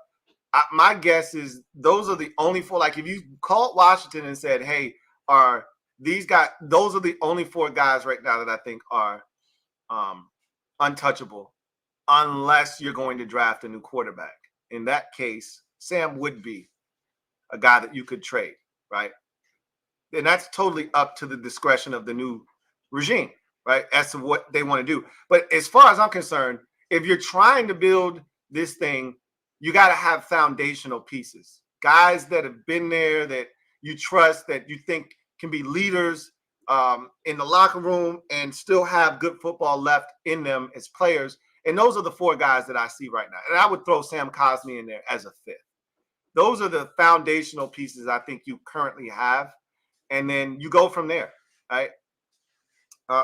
Anybody else is, like you said, pretty much fair game at this point. John Perez, thank you for the super chat. Greatly appreciate you. Thank you for being a member, or thank you for doubling up. Double up. Who writes, 0 catches for Terry. Such a shame. They cut to Terry on the sidelines, and he had that same blank stare sitting next to Curtis on the sidelines. Just kind of staring off into space like, man, this bye week couldn't get here fast enough. I feel for him. I do. Because, again, he, like myself, I kind of feel like Terry in this regard. Terry bought in hook, line, sinker to Eric Bieniemy. That's what hurt me so much after that Week 7 game, is when I finally I was able to reconcile in my brain. It's hard to acknowledge that everything that I invested time, energy into this offseason, my hopes of this team having success this year, but not just this year, but moving forward into the future, everything that I hinged it upon, I realize now was a mistake, and I've been hoodwinked and bamboozled. And that it was Week 7 for me against the Giants. When you go into that game knowing what we knew going in, and that's the way that you have the players ready to respond, that's on you as a staff. The offensive line was horrendous, but you didn't even try to attempt to help them. You just left them on an island and said, hey, y'all get y'all damn jobs done, and they didn't. But I think Terry still wanted to have faith. He still wanted to believe that, hey, man, we're continuing to grow and we're going to get better, and we've gotten worse, and he's getting less and less targets, less and less involved in the offense. I mean, it's a shit show on offense right now. It really is. It really truly is. And now I think Ron is having more of an impact because he said he wants to run the ball more. So now I think he's telling EB, you need to run the ball more. This is the first game Sam didn't have 30-plus targets or attempts in all season long. Are you kidding me? He had 23 attempts in a game where you were down 31-7. We were down 27-3 against the Bears, and he threw it 45 straight times. And you're telling me in a game you're down 31-7, you're just going to turn around and hand the bitch off in the second half? Pretty much take the ball out of your quarterback's hands? All right. Dynamic Dave, thank you for the super chat. Greatly appreciate you. Dynamic Dave writes, Ron going for a field goal on 4th down. Unforgivable. But that's who he's been all season long. This is who he's been. So, again, none of this. It was funny. People were upset in the comment section. I'm like, you guys are acting as if you're surprised by this. This is what he's done the vast majority of the season. In critical situations, he's clammed up. He hasn't gone for 2 in critical situations. He hasn't gone for it on 4th down in critical situations. He's elected to go with the conservative approach. Kick the extra point. Whatever kicking involves, that's what he's done. Against Dallas, it's 4th and 2 in Dallas territory, and he wants to punt the football. What are we doing? His response is kick it every time. You score a touchdown, you got a chance to win, kick the extra point. No, go for 2. Nope, kick the extra point. You're down big, you got a chance to go for it on 4th down, kick the field goal. You're moving the ball against an explosive offense. You know you're going to have to score in this game. Punt the football. That's been his move all year long, is to go conservative, whatever that looks like. Silver Fox 52. Thank you for being a member of the MOBB for 21 months. Did you see Ja Griffin? No, I didn't see that. I don't even know who Ja is. I can tell you this. A lot more is going to happen to us. You know, a lot more. I know they got in the end zone and they were doing some shit they were doing, you know, like they were rowing a boat or something. But a lot of celebrations are going to take place against this team moving forward. Nothing will be worse than Thanksgiving. The turkey leg and the LeBron James D. Wade alley-oop into the Salvation Army bell. I mean, it doesn't get any worse than that for me. So nothing that anybody else could do can top what the Cowboys did to us. That was emasculating, is what they did to us. Flat out embarrassing. Ron Gaudy talking sports. Thank you for the super chat. Greatly appreciate you. Who writes, telling me we couldn't get 17 at least a drag route.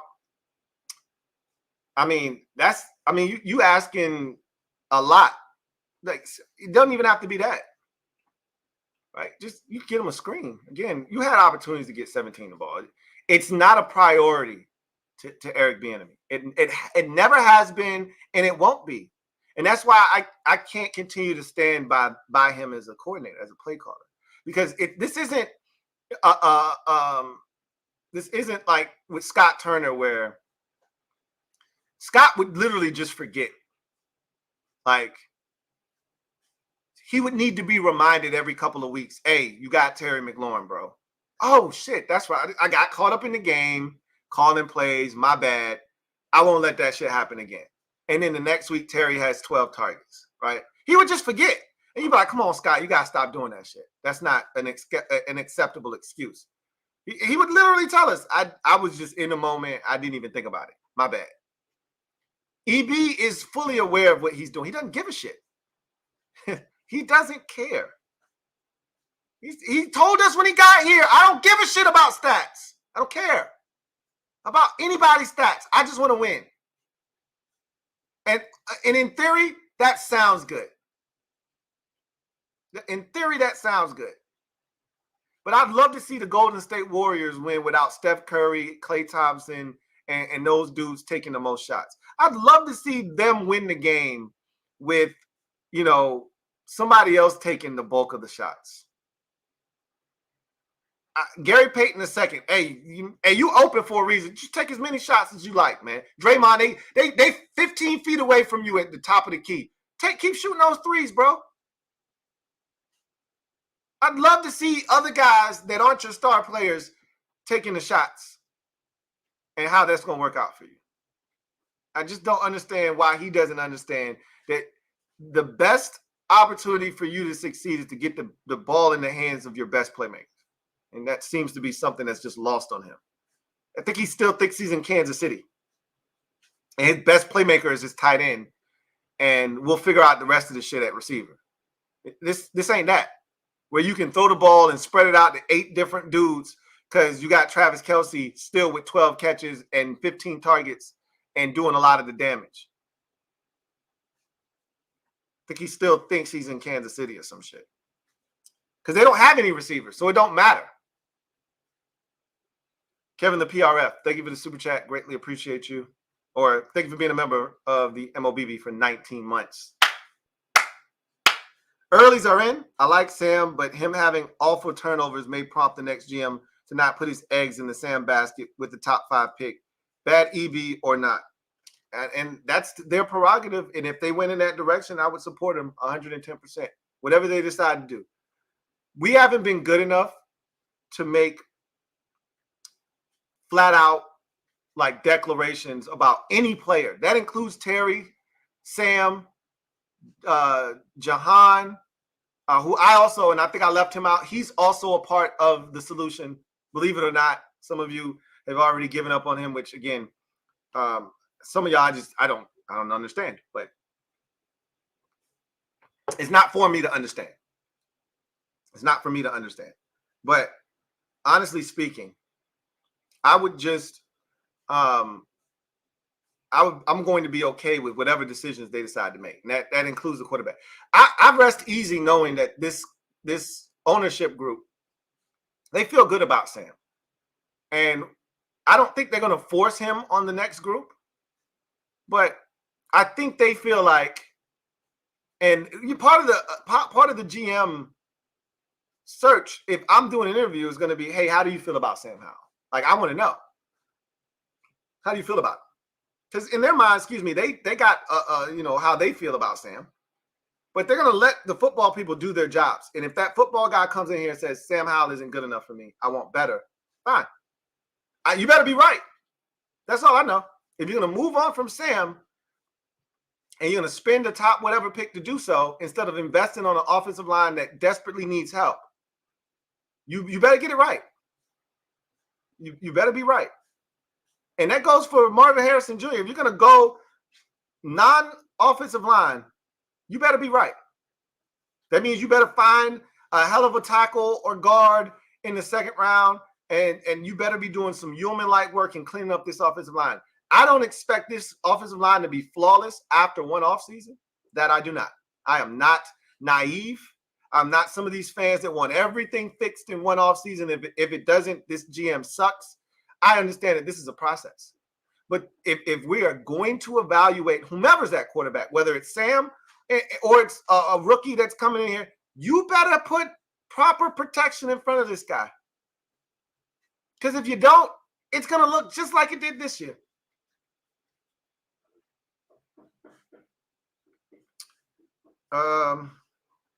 Let's see. Said the early soups are in. So let's get to that. See what we got. So we didn't miss too many. 3 of them are here. Father of Zaya, thank you for the super chat. Greatly appreciate you. Shout out to your 5th super chat. Says, this is why I'm not crowning Sam as QB1 going forward. He's inconsistent. I don't see it from him. We haven't to stop blaming EB for his terrible play. We have no elite players. Terry Cool, not elite. Again, people that say he's too inconsistent, what do you expect from a year 1 starter? That's the thing that I don't know. Like, clearly a lot of you haven't watched other really good quarterbacks, because you must think that every Hall of Fame quarterback came out. If according to y'all, Troy Aikman doesn't get a second year in Dallas. According to y'all, because he was too inconsistent. So they went 1-15 in Troy Aikman's rookie season, and Troy was awful. But according to y'all, Troy was too inconsistent. He should have been benched, and they should have put in Steve Walsh instead. Troy Aikman should have never been given a second year, according to y'all. No matter if he showed flashes or not. According to y'all, Josh Allen was super trash in his rookie season. Should have never been given a second year in Buffalo. Never. Because he was too inconsistent. Trevor Lawrence, I gave y'all the numbers. Trevor Lawrence was awful in his rookie season. He should have never been given another chance. Too inconsistent. Too inconsistent for him. I could go on and on. Andrew Luck Peyton Manning threw 28 picks in his rookie season. That ain't inconsistent. That's bad. He should have never been given another year in Indianapolis. According to y'all, what are y'all talking about, man? Some of y'all are just amazed. It amazes me that I'm just going to move on. I said I wasn't going to get into that. I'm going to treat y'all like y'all barbershop conversationists, and I'm going to just look at y'all, shake my head, and I'm going to just put my head back down. Leroy Will Jones. Thank you for the super chat. Greatly appreciate you. Hey, Lou, here are some coaching candidates I want Washington to interview. 1, Ben Johnson. 2, Shane Waldron. 3, Clint Kubiak, if possible. And 4, Dave Canales. I haven't been overly impressed with Dave Canales. He's in Tampa Bay right now. Clint Kubiak, he's okay. I'm not. Shane Waldron, I was impressed with him on Monday night in that Cowboys game, but he's had some rough patches. Ben Johnson is my guy. That's the guy that I want more so than anybody else right now. And there may be some other strong candidates out there, but he's number one on my list. I like Ben Johnson a lot. And he just gets it. You know what I mean? He just gets it. Rob Yu, been a member for 27 months. Rob Yu writes, what's up, Lou? I've seen other teams have soft resets and compete the next season. This team has multiple holes that will more than likely take more than one offseason to fix. A lot of work to be done. Again, the NFL is a weird league. You know, we are terrible right now. Like one of the worst in football. I don't know if you saw, but the Patriots didn't even score today. I only bring it up because it's bad here, but it could be worse. But here's the thing. In the NFL, if you have the resources, which we do, I would be shocked if we're not competitive next year. Assuming that Sam is back. You start a rookie and you could go through the same growing pains again next year. You bring in a rookie and he's got to start and he's got to learn the nuances of the NFL, speed of the game, et cetera, how to prepare, you know, then we could go through these growing pains again. All right. And it would be understandable. If Sam's back next year, there's no excuses. There's no, third offense. Like, yeah, that excuse plays, but I'm not looking to make any excuses. Next guy comes in here and we need results. If we fortify some shit, we get better coaching, then we need to see some results, right? So, you know, the real question is, how much do they pour into free agency? Because you got $90 million of cap space, but they could come in here and be like, nah, we ain't overspending in free agency. We just want to come in here. And remember, I told you, I wouldn't be shocked if it looks a lot like the 2020 rebuild.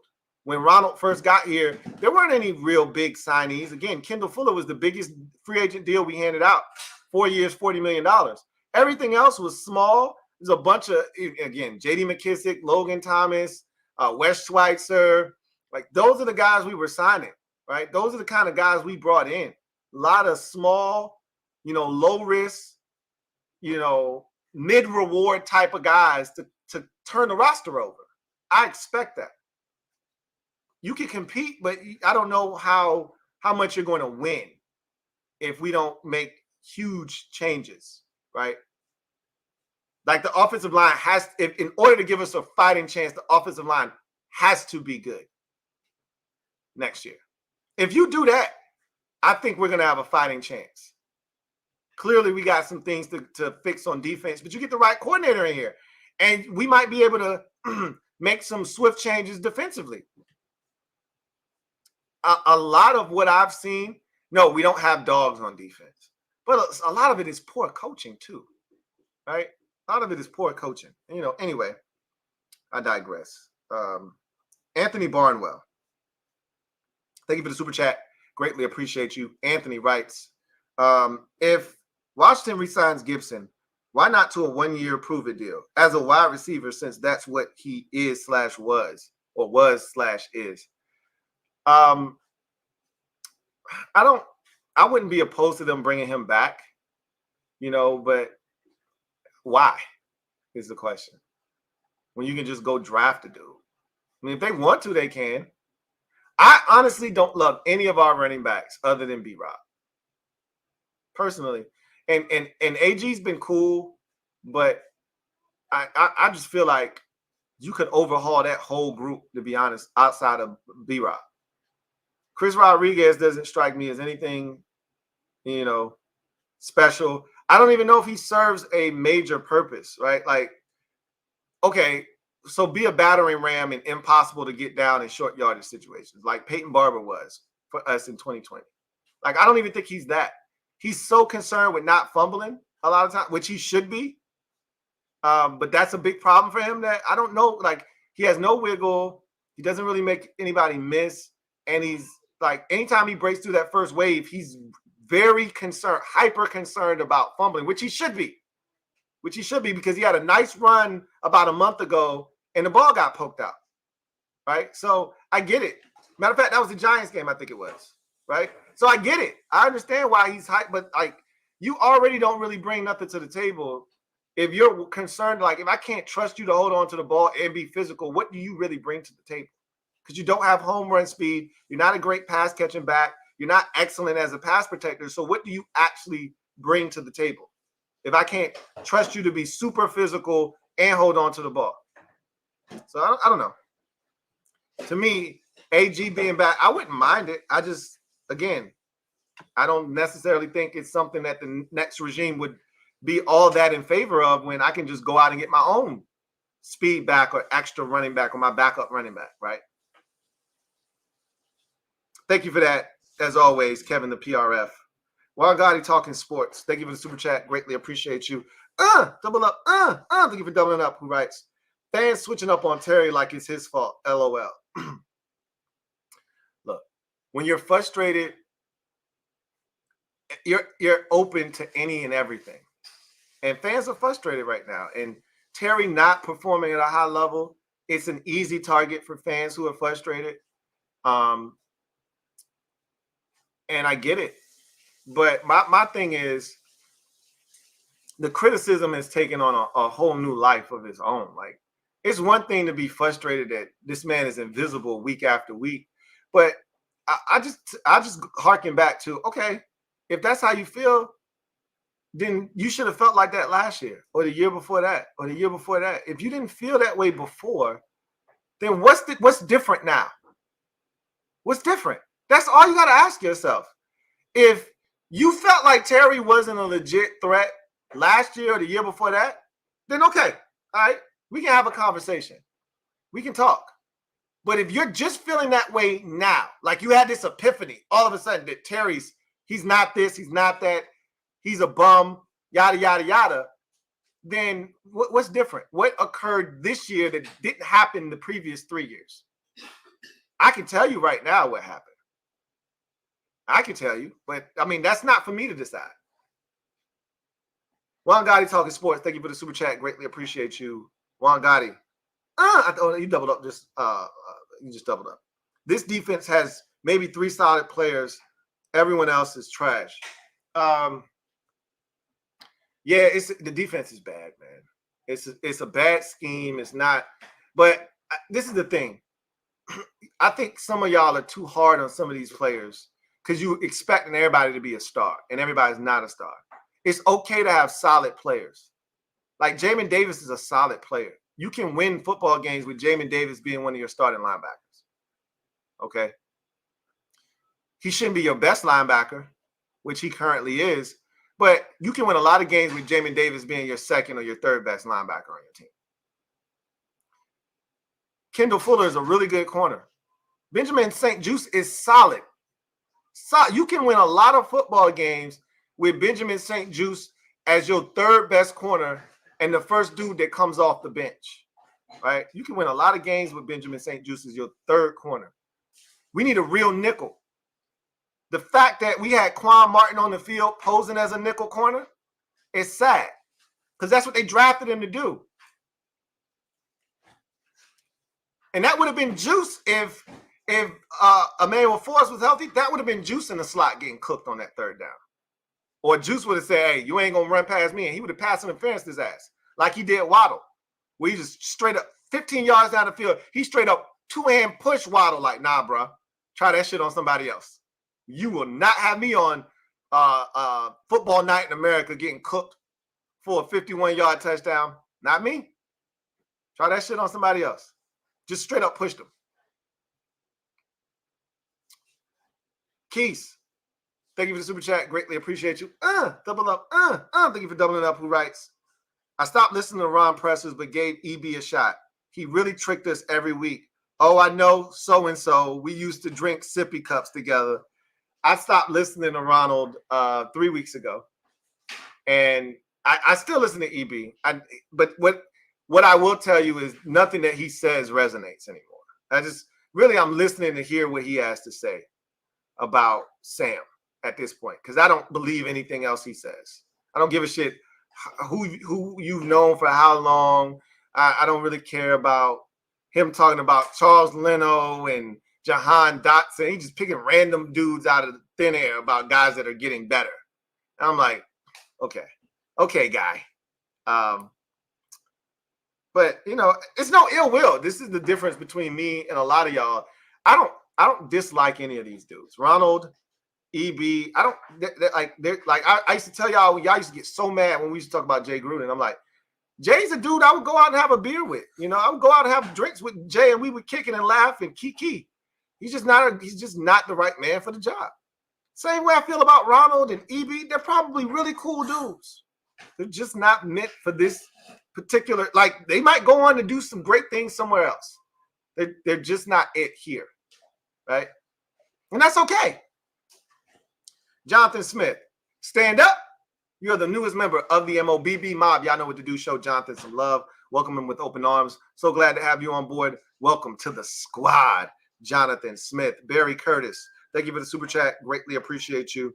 Who writes, feel bad because this roster might not be decent for Sam's whole rookie contract. Thanks, Ron. It's easy in the moment.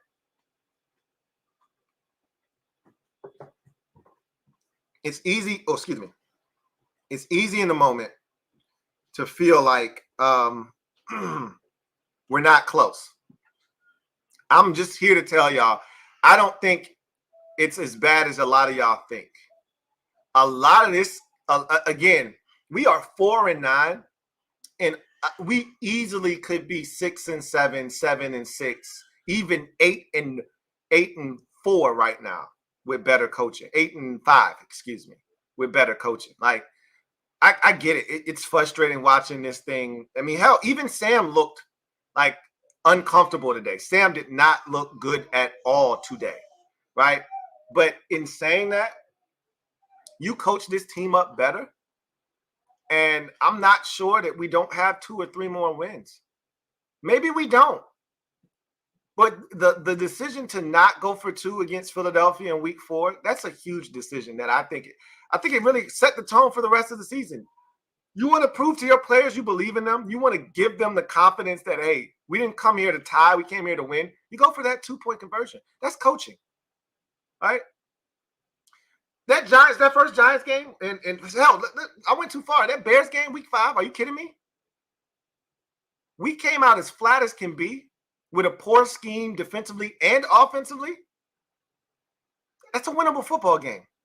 It's a winnable football game that we looked unprepared for. Some of it had to do with we just played in overtime 3 days earlier, which was a mistake by the coach for not going for 2. So you didn't have to play in overtime. But again, that's coaching. The Giants game in week 7, we lost 14-7 to the worst team at that time in football, the 1 and whatever Giants, who couldn't score any points.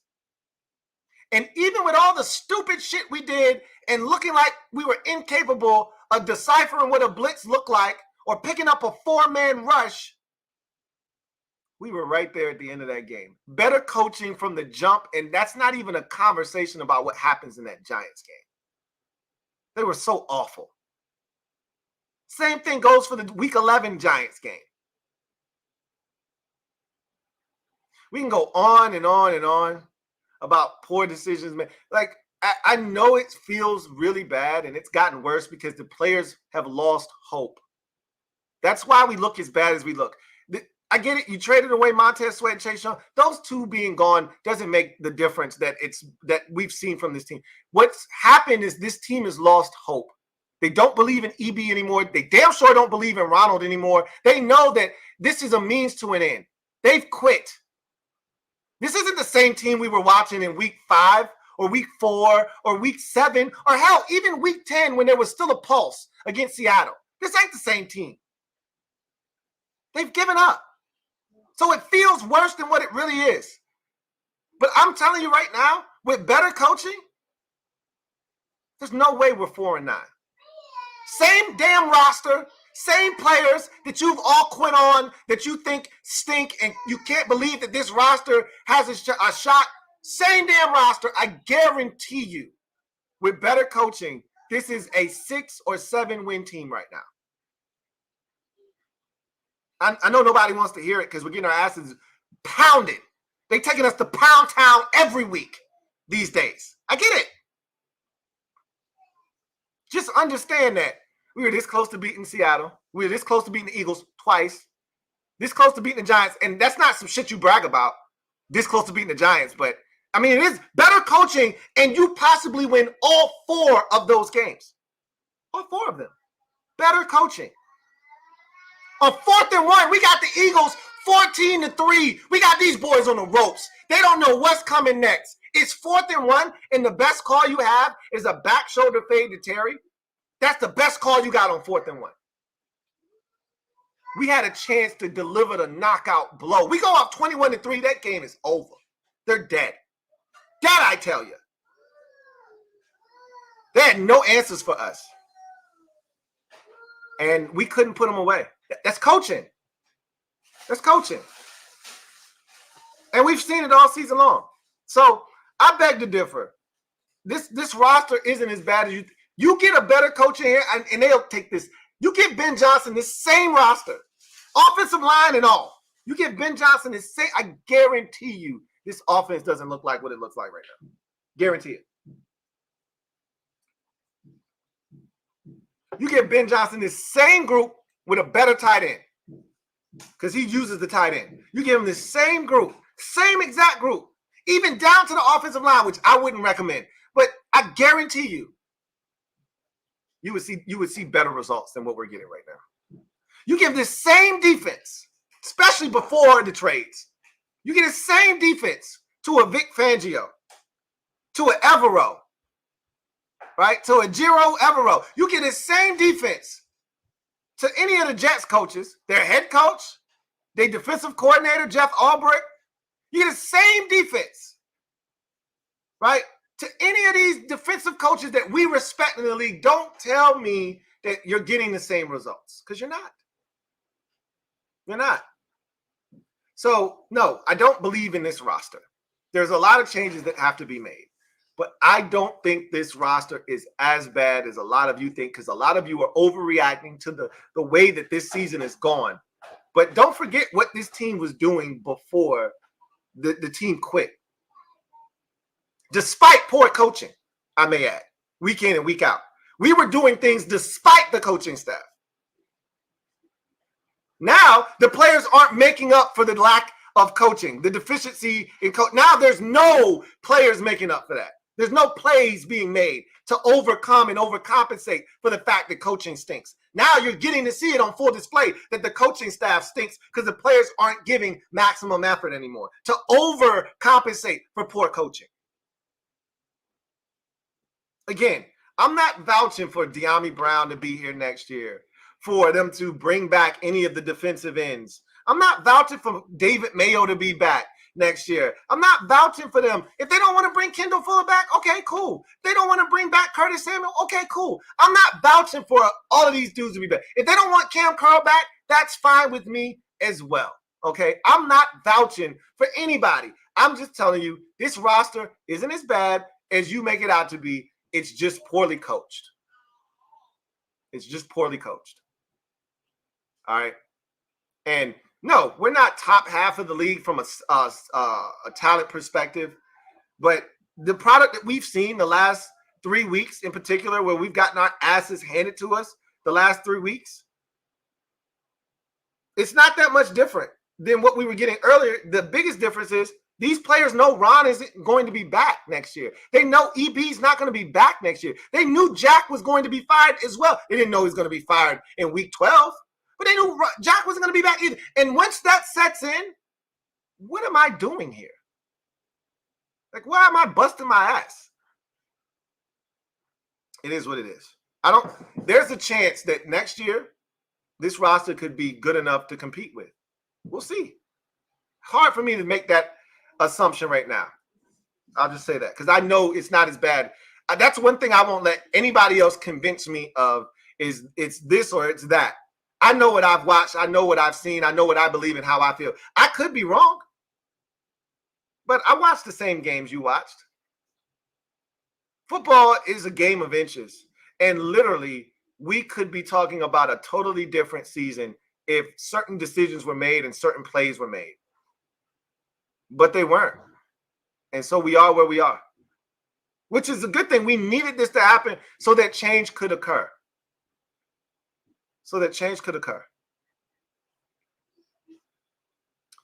King Dre, thank you for the super chat. Greatly appreciate you. Thank you for being a member of the MOBB who writes, LOL, Terry said to the media, I ran a lot of cardio today.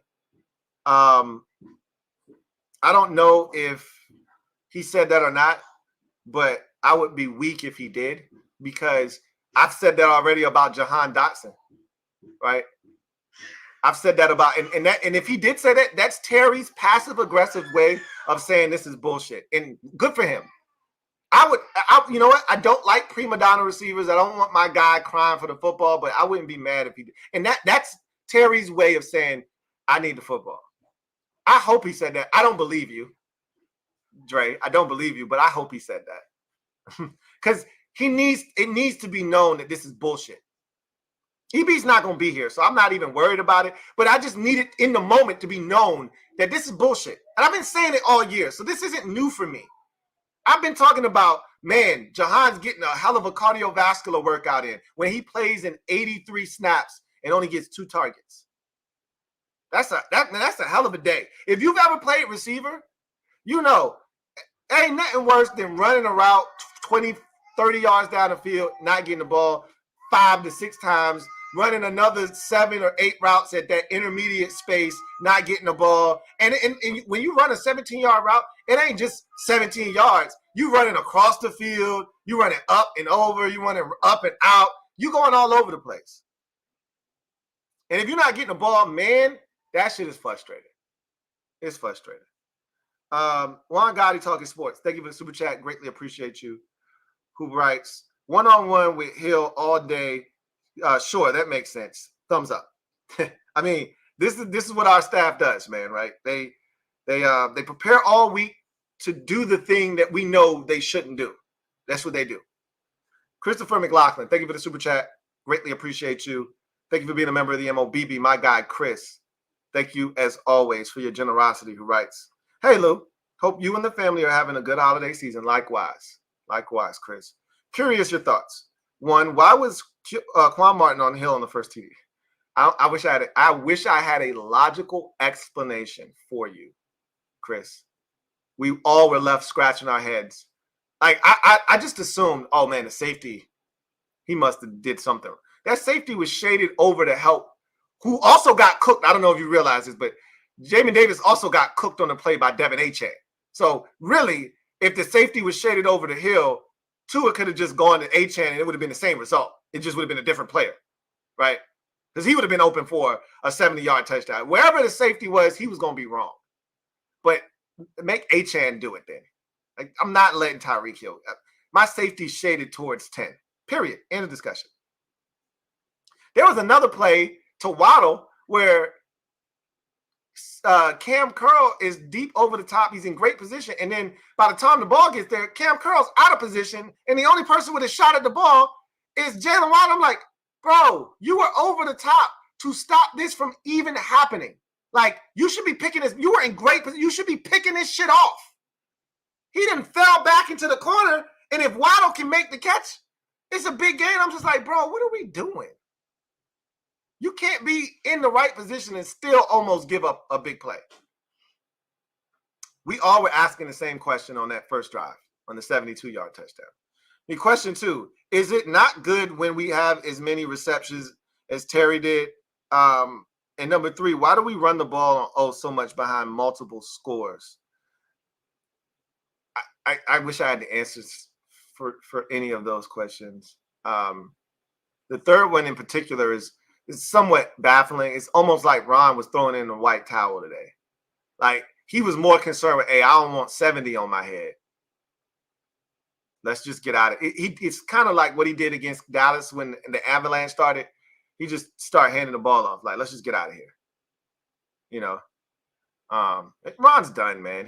He has literally thrown in the towel. It's over. It's over. Right? Now it's just about, you know, how can I make this as least painful as possible? It's over, bro.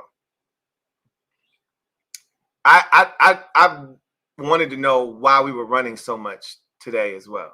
Like, I know that the conditions weather-wise weren't great, and it's 31-7 at halftime. Like, the only chance of winning this game is to throw it.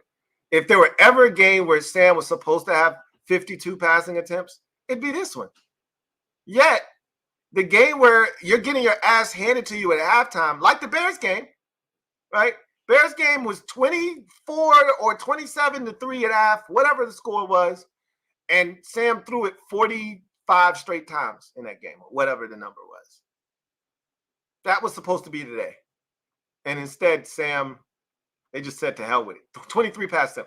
That's got to be a low for him. The only other game I think could even rival that was another game that was kind of wet, these conditions, the Arizona game in week 1. And I bet you he had more than 23 attempts. Because I think in that game, a lot of people, my guy Derek B in particular, was joking. He's going to throw it 40 some odd times in this game. Because I think he had 26 or 27 attempts in the first half of that game. Anyway, I don't know. I wish I had the answer for you, Chris. I wish I did. I really, truly do. Logan, thank you for the super chat. Greatly appreciate you. Who writes, hey, Lou. What's up, Logan? Who would you love as GM, head coach, DC, still outside, too? I told you I like Cunningham from the Bears, Ian Cunningham as the GM. I like and look, there's going to be a ton of options. There's going to be a lot of conversation surrounding that position. That's the most important hire of the offseason, if you ask me. Then the head coach, I like Ben Johnson of the Lions. And the defensive coordinator, I don't know right now who's available, one, because you're not going to hire somebody else's defensive coordinator if they're at that same spot. You know, you're going to have to find somebody's linebackers coach, somebody's defensive backs coach who you think is ready for an opportunity coaching a really successful defense. Like, that's what DeMeco Ryans was in San Francisco under Robert Saleh. He was their linebackers coach. Then Saleh gets the job, they promote him within, and then he turns into the next head coach of the Texans, right? So you're not looking at somebody else's defensive coordinator unless they're going to fire their staff and that guy becomes available. Or like the Giants apparently aren't happy with Wink Martindale. There's been a rift between him and the head coach all year. And it's the same thing that happened with Wink Martindale in Baltimore. He blitzed too damn much, left guys on an island, and too many big plays were given up. I don't want his ass here, but you know, I mean, unless there's a situation like that where that guy's released, you know, you're looking at other teams' linebacker and cornerbacks coach and things of that nature to find a guy off of a tree that you think has a chance to be a really good defensive play caller. I can't sit here and give you that guy right now. I haven't done enough research. But trust me, we got all offseason for that. Hell, this bye week, I might even start doing some of that homework right now, right? So we'll see what happens. Swaggy P, thank you for the super chat. Greatly appreciate you. Who writes, NFC is so bad we are still in the hunt for a playoff spot. I told you that's the part that I think has driven me to drink, is knowing that Minnesota and Seattle are both 6-6, and those are your two playoff teams if the season ended today. And I'm just thinking to myself, just 2 more wins would have had you at 6-6 prior to today's game. Just 1 more win would have had you at 5-7 and a game back of those places. And at 4-9, you're dead. You're dead meat. And there's a lot of teams with doable schedules that don't look anything like ours. So it's over. But just to think that at 4-9, we're not going to be listed in the hunt category, but theoretically, mathematically speaking, we're still not eliminated, which tells you how bad the back end of the NFC is, which is why I'm so upset about this season. That's why I'm upset about this season. Barrett Downing, thank you for the super chat. Greatly appreciate you. Thank you for being a member of the MOBB. Barrett writes, Lou, what is your dream for GM, head coach, OC, and DC? Well, I want the OC to be calling the head coach to be really in control of the offense. And if he's the play caller, cool. If he's not, and he delegates that to somebody else, he'll be heavily involved. So I'm not really too concerned about the OC as much as I am the head coach wanting him to be an offensive-minded guy. It's really about the GM, the head coach, and the DC, really, for me, because I want the head coach to be heavily involved in the offensive game planning, the scheme, and even the play calling. If he wants to be a Kevin O'Connell type where he calls the plays as the offensive coordinator, so be it. Like, a lot of times, guys like Sean McVay who become head coaches, they enjoy calling plays. Like, that's fun to them. Kyle Shanahan, he's not giving that shit up. Kyle Shanahan enjoys calling plays. That's fun, right? Mike McDaniel enjoys calling plays. He's not going to give that to somebody else. Sean McVay's not giving that. If I give that up, I'm not having fun anymore. I want one of those dudes, personally. Give me the head coach that's like, nah, I really enjoy calling plays. Because to me, there's more accountability when the head coach is calling the plays. And you can't blame this shit on the offensive coordinator. You calling the damn plays. And then let somebody handle the defense. That's what I would prefer. And I've already given you all the names that I'm interested in. I don't have a defensive coordinator yet, but I will soon. Christopher McLaughlin, thank you for the super chat. Greatly appreciate you. My guy, Chris, double up, thank you for doubling up, who writes, hey, Lou, 2 questions. 1, would you be able to spend big in free agency and get one edge with the second in the first 2 rounds of the draft?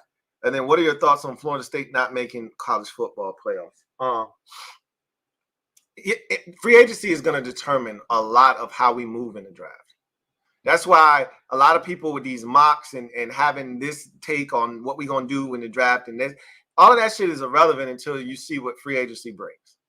After free agency dust settles and smoke clears, then you can start to say, all right, this is what we did in free agency, so here's what we definitely need in the draft. We can only go into the offseason with a list of needs, and it's a long list. Reads like a grocery list. Shopping for Thanksgiving. It's a long list. However, some of those items are going to be picked off during free agency.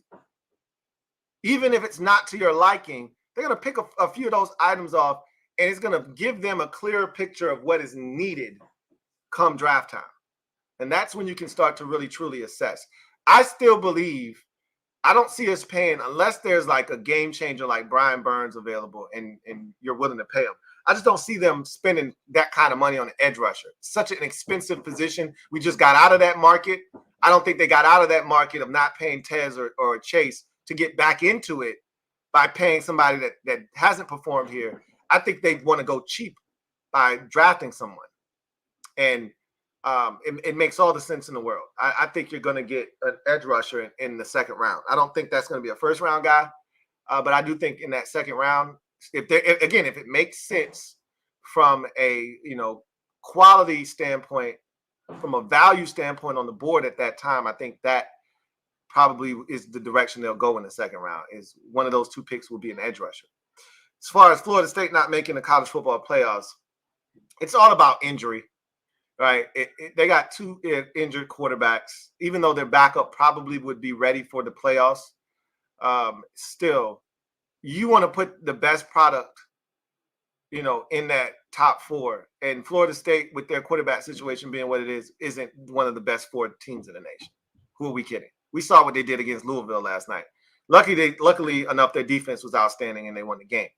But at the end of the day, I agree with J.J. Watt. I think you should just go emergency 16 playoff. The top two seeds get the bye, which would be Michigan and Washington. They're the top. They get bye weeks. And you kind of, I don't even know if you need to go random with the other four. He kind of said like a random lottery to determine the seeding for. No, just go with the rest of the group, right? Just go Georgia, Alabama, Ohio State, and Texas, right? I think Texas would be the last of that group, if I'm not mistaken. Or Florida State, rather. Excuse me. And just go with that group, right? And we don't need to see Alabama and Georgia playing again, right? We just saw that. We don't need to see it again. So just match the other two teams up, right? And so Florida State is the higher seed. They haven't lost a game. You make them the 3 seed. And I say you make Alabama the 6 seed. And it's Florida State, Alabama, and it's Ohio State or whoever you want to be that other team, right? And it's Georgia, right? I mean, that's how I would do it, but it is what it is. They're going to expand college football playoffs here shortly, and I think this is going to really power that, right? This season and how things have gone is going to force them to have to do something. It sucks for Florida State, but their quarterback situation makes them vulnerable. It puts them in a spot where they can't beat anybody good. They can't beat anybody good. Not with that situation, what it is, right? Brendan McCloskey, thank you for the super chat. Greatly appreciate you. Thank you for being a member of the MOBB, who writes, Ron said at halftime while they were down 31-7, they need to run the ball more. Sure, Ronald. Okay. Yeah, I heard that. And that's what we did, right? We ran the ball more. So, I told you he's done, man. He's cooked. He's cooked. He's definitely cooked. Keese, thank you for the super chat. Greatly appreciate you. Keese writes, hey, I'm tired of you asking for the damn water on the top of the fridge. LOL. Hey, I be forgetting, man. And I told myself, hey, don't forget the damn water on top of the fridge. And then I got into the Jets and Falcons. I got into the Texans, Broncos, and my dumb ass forgot the water on top of the damn fridge. Says, JP, love everybody here. We got to finish this nasty work of a season. Don't worry. We're almost there. We're almost at the finish line. There's 4 games left. Y'all hang in there. Daddy D, thank you for the super chat. Pause. Greatly appreciate you, who writes, who would you like to see get traded this offseason?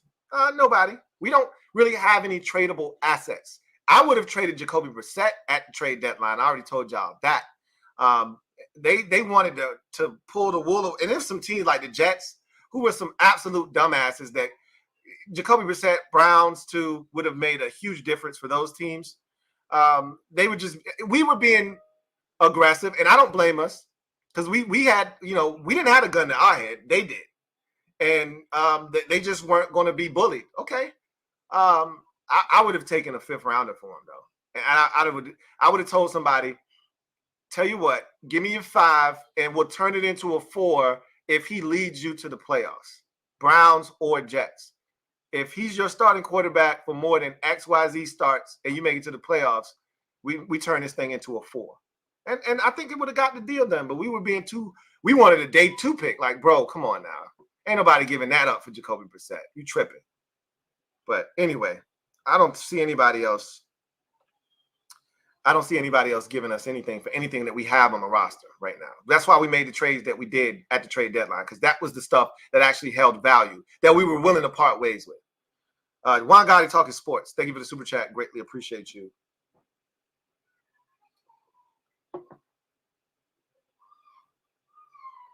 who writes, facts. EB told us exactly who he is, and we ignored it. We were blinded, man. We wanted this thing to work so badly that we ignored all of the stop signs and the red lights. And anytime you ignore stop signs and red lights, you have a chance to run into what we ran into this year. And I'm guilty as charged. I ran through a stop sign, ran through a red light, and you can't be mad when you get pasted by an 18-wheeler because you ran through a red light. And that's what happened with EB. I got my ass T-boned, thinking I could make the light, and just totally ignored what this man was saying. Got what I deserved. A1 the Great, thank you for being a member for 21 months. Lou, what's good? What's good with you? Great holiday, I hope. Likewise. What GMs and coaches we looking at this offseason? A lot. It's going to be a long list, and they ought to do their due diligence. I expect that they will, and they'll come to a conclusion, and they'll settle in on a guy for GM. That guy will then settle in on the head coach, and that coach will then settle in on the staff, and then we will move forward, and then we will turn our attention to free agency. We will see what is done there, and we'll kind of get a feel for what this guy, his philosophical approach may be moving forward, and then we'll start to tackle the draft. This is going to be a process. We can't skip steps, and the first thing up is hiring a GM. Boski, thank you for the super chat. Greatly appreciate you. Who writes, even our 4 wins were a struggle factually. Yeah, no, absolutely. Nothing, but that's been every year though. Nothing ever comes easy. We don't blow anybody out. We already know that. Everything we get comes the hard way. We don't beat up on anybody. So you could even say, well, yeah, you talking about those games that we lost close. What about the games we won close? Desmond Ridder doesn't implode and throw 3 picks. We don't beat the Falcons. I'm fully aware. If Mac Jones isn't Mac Jones and throws that badass interception it wasn't a terrible interception. I shouldn't say that. If Mac Jones didn't miss open receivers in that game, which he had, we might lose that game too. I'm fully aware that the Broncos were up 21-3, and then they imploded, and we rallied back and won that football game. I am totally aware of how we got our 4 wins this season. Okay. But what and Arizona stinks and easily could have beaten us. There were opportunities in that game, right? The fact of the matter is that's how we play every year. That was under Rivera. That's how we won every year. So it's always going to be close, and the margin of error is small, and it shrunk to the most minute of proportions this year. Like, it was as small as it's been in Ron's tenure, and they didn't do anything to offset that. They didn't do anything to offset that.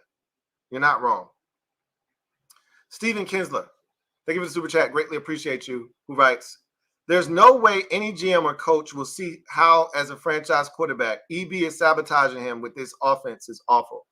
I disagree with that, because one thing about evaluators, they're able to compartmentalize. They're able to take a guy like, that's how Will Levis ends up in the 2nd round. Like, and people were looking at Will Levis as a 1st-round pick, right? Evaluators are able to compartmentalize and come up with reasons why something is the way it is. They'll factor in, hey, this dude was dealing with a shoulder injury and he fought through it. They'll factor in his play calling was terrible. His offensive line was horrible. He was getting hit on. Like, that's the thing that the fan can't do. Most fans can't do, is you can't separate shit. You just look at the end result and, hey, this dude stinks. And what sharp evaluators have the ability to do is see the entire picture and decide, hey, has this dude shown enough? Like, do we know what we're getting ourselves into? Have we seen enough from this guy that when he's protected, he can do X, Y, Z? Maybe he will, maybe he won't. Well, and maybe they don't care about EB's play calling, and maybe they just say, you know what? We can do better at quarterback. And if that's the decision and that's the direction that they decide to go in, I'm not opposed to anything. I'm open. My brain, my mind is open. Nate Master, thank you for the super chat. Greatly appreciate you. Nate writes, Deron Payne is trash. EB trash. Ron is a joke. Jamin and KJ are bright spots. Sam is in the second worst situation behind Bryce Young. Wiley is trash. it's a lot of trash being thrown around there. I can't co-sign all of it, but just know that this isn't a great situation for anybody, right? That includes Jonathan Allen and Deron Payne. That includes Terry McLaurin and Jahan Dotson. That includes Sam Howell. A lot of people are being put in some tough spots because of coaching, because of their circumstances. The minute you traded away Sweat and not to say that those two were having excellent seasons inside, and then they made the trades happen, and those guys, became the focal point of every team, and they've been taken away since. They weren't killing it, this season in particular. For whatever reason, those guys are not trash. I refuse. I really, truly believe that the product on the field is a representation of how these players feel about the current staff that's here. Charles Leno said to the media this week, "We've regressed as a team." He pointed across, and I'm going to read this article. This is a great article written by John Keim over the weekend if you didn't have a chance to read it. We're going to go over it this week at some point. But he points across the locker room to Sam's locker and says, "But we improved at that position." The players know. But as a staff, they're being failed. You don't think the players talk about this shit? Like, what the F are we doing? Like, you don't think the players talk? They know. And it's only so much of this they can put up with before they check out mentally. Which is why I told you the roster isn't as bad as a lot of you make it out to be. But look, they are what they are. The product is what it is on the field. But trust me, they're humans. They're humans. If you've ever worked a job where you didn't respect your boss and you felt like it was bullshit, you're not giving maximum effort. That's not how that works. The minute you and your boss don't get along and he's treating you like shit and you're thinking about getting a new job, you're doing the bare minimum to get by at that job while you look for a new job. I ain't giving you 110%. I ain't working overtime. I ain't staying late. Y'all can kiss my ass. Soon as my shift's over, I'm going home. Don't ask me for shit. Because I don't rock with y'all like that. That's where this group is right now. I'm not going above and beyond the Call of Duty. For what? You're not going to be here next year? It's substitute teacher time. Why should I be nice? Why should I be good? You're not my real teacher anyway. Fat American. Been a member for 19 months. Who writes, "My whole issue is this, Lou. We gave Ron the benefit of the doubt so much that we're in denial to an extent about our talent level on defense primarily. Now I think it's been 4 wasted drafts." We gave Ron I think most of us gave him a pass the first 2 years. I think last year was when we stopped giving him a pass, and a lot of people wanted him fired after last year. He hasn't gotten any passes this year. I just think that the bottom line is they haven't gotten the most out of what we have. And that's the truth of the matter, is they just haven't gotten the most out of what was here. Okay?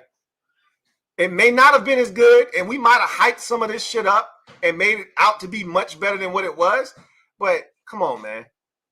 It ain't as bad as what we've seen. We're the dead last ranked scoring defense in the NFL.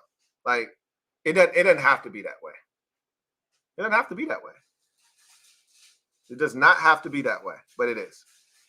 Fat American, thank you for the super chat. Greatly appreciate you. Thank you for being a member of the MOBB, who writes, "Lou, for me, it's not so much the record. It's how we lose. We getting our behinds kicked. I see bad teams make their losses a dogfight at least. That portion is over. We used to do that. We used to make the losses dogfights when this team believed Ron was going to be here. That portion of the season is over. That portion of Ronald's tenure is over. They've quit on this staff because they're not going to be here. You got to understand that. We're getting dog walk now. That Seattle game, I told y'all. I said, this is the one, if we don't get it, they could potentially let the rope go. If we won that Seattle game, I guarantee you we're not sitting here with 3 straight blowout losses or decisive losses. The Giants game wasn't necessarily a blowout, but it was decisive. Even though we had the ball with a chance, You know, it never felt like we deserved to win that game. We all said it to him, man, we should lose this game. We played awful and have done stupid shit in this game. I'm just going to tell you that Seattle game was when they let the rope go. Because I told you the first time I felt like I saw a team that quit on Ron. We've been through a lot of shit with Ron. I've never seen a team on the field quit on him like that Giants game. There was no effort in that game. I told y'all directly, immediately after that game, they quit on Ronald. So that's where we are right now. DC Fan 88, thank you for the super chat. Greatly appreciate you. Who writes, sup, Lou? Sup, DC fan? Or fan? We stink, and that's the truth of the matter. Facts. That's facts. Command the room. Thank you for the super chat. Greatly appreciate you. Who writes, Lou, Terry is our captain. EB is a wart on a hog's ass. We are all hyped about a dude that was passed over 21 times for coaching hires before us. We got what we deserved. And he was passed over for head coaching hires. I'm not upset about us going out and giving him a chance to be an offensive coordinator. I'm upset that we thought he had a chance to not only be the offensive coordinator, but had a chance to be the head coach that was going to help turn things around. You know, I'm upset that I allowed myself to feel like he was going to come in here and be the difference. We were this close to making the playoffs last year. So I thought he was going to put us over the top. I was wrong. I was way wrong. Christopher McLaurin, thank you for the super chat. Greatly appreciate you. My guy Chris writes, hey, Lou, we are up to 4th in the 2024 draft right now. With Williams, Harrison, and May gone, who would you pick between Alt, Fashanu, or Latu, and why? Again, I got to do homework. I got to see what everybody's like. You know how I like to do with the draft. I like to deep dive. You know, I'm not here to watch a couple clips of this guy. I've watched a lot of Joe Alt. I know what kind of a football player he is. I want to watch Fasanu a little bit. I know he's athletically gifted. He goes to Penn State. Those guys are just athletes over there. But what I don't want is an Ekwonu like the Panthers have, who's raw, athletically gifted, but he's just not a tackle, right? I just want to make sure that kid has played enough football. There's enough reps against quality opponents, and I watch him play, and I can say, yeah, no, he can do this. Joe Alt went against some of the best in college football. You know, we had a murderer's row schedule. I don't know if we played against any like legit game-wrecking edge rushers per se, but that's not his problem. We played against Ohio State. We played against USC. We played against top-notch competition, Clemson. We played against some of the teams that produce the most NFL, talent, and he kept it crickets over there. So I just got to see. It's going to be between those two, though, for me. Nobody else is in the conversation, really. If those three names are off the board that you mentioned, it's got to be a tackle at 4, and for my money, it'd be one of the two tackles, and I'd have to decide which is which one fits what I want our team to look like. Fashanu looks more like the one that I would want per se, but I got to see. I got to see what his technique looks like, because Alt is a technician. I know that. But is he the best athlete? I don't know, right? So we'll see. Command the room. Thank you for the super chat. Greatly appreciate you. Double up. Thank you for doubling up. Who writes, Lou, Terry and Jahan both regressed this season. Is it their fault, or did both eat Twinkies all off season, or is EB clueless? It's one or the other. Again, my stance is not going to change. If you felt that way about Jahan or Terry prior to the season, keep that same energy, right? Keep the same energy. I get it. If that's how you felt, this is confirmation for you. But if you weren't singing that song prior to this season, what's different? If you thought Jahan was ass last year, then why did you think he was going to have a breakout season this year? If you thought Terry wasn't good enough to be a number one and you thought he was ass, then why do you think he was going to have a chance at 1,300 to 1,500 yards receiving this year? Were you saying Terry was ass after the Indy game last year or the Green Bay game last year? Were you saying Jahan was ass after the first Giants game? After the second Giants game? Were you saying that? Were you saying Terry was ass after the Week 18 game against Dallas? If you were, then cool. But I know most of you very wishy-washy. You weren't saying that. Logan, thank you for the super chat. Greatly appreciate you. Double up. Thank you for doubling up. Who writes, Lou, this is the hottest job opening this offseason. I don't know if it's the hottest, but it's definitely in the conversation. It's one of the best. I think it's the best. It might be the second best. The Chargers job may be better, slightly better. But we got more cap space. We got more draft capital early on in the draft. And I don't think our situation is as bad as people think. I think this is the best job opening, personally. We'll see. Shadow Striker 789. Thank you for the super chat. Greatly appreciate you. Greatly appreciate you. Shadow Striker 789. Thank you for being a member of the MOBB who writes, my buddy, Commander Hater, bet me $20 on the under of 5.5 wins after our 2-0 start. I laughed, and all of a sudden, shit ain't funny to me now. Should have known. I was laughing at the number from Vegas before the season started. What was that number, 6.5? I was like, oh, hell no. We winning more games than that. We seem to always be on the wrong side of that shit. Always. Last year, I think it was 7.5, and we won 8. So we got it last year. But this one I thought was laughable. And here we are. All right. You took a bet that you thought there's no way I'm gonna lose this bet. And look at this shit. Crazy.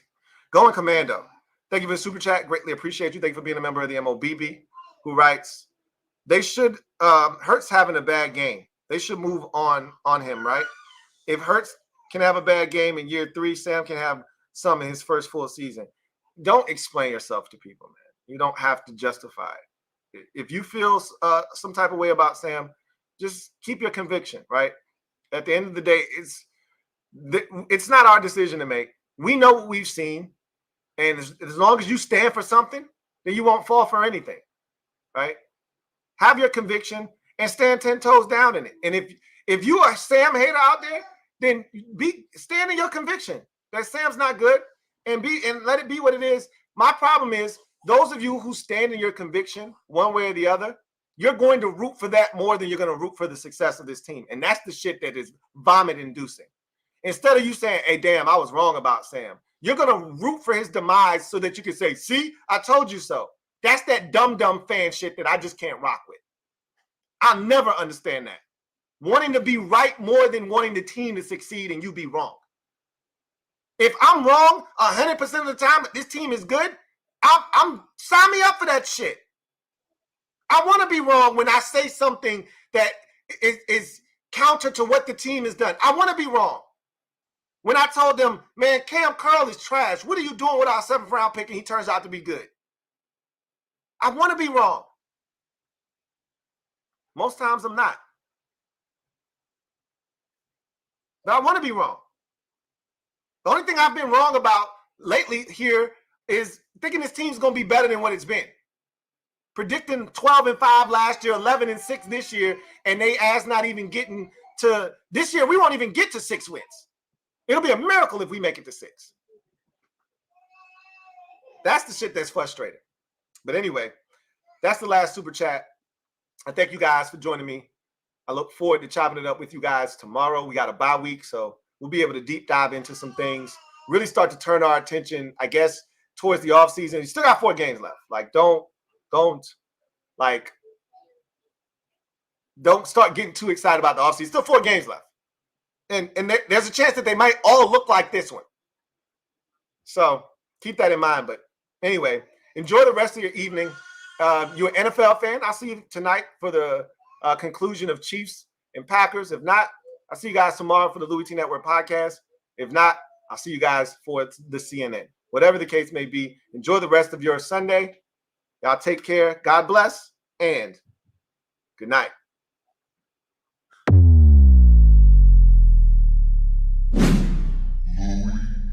Here comes the diesel. Here comes the diesel. There's the snap. Hand to Riggins. Good hold. He's got the first down to the 40. He's gone. The 35.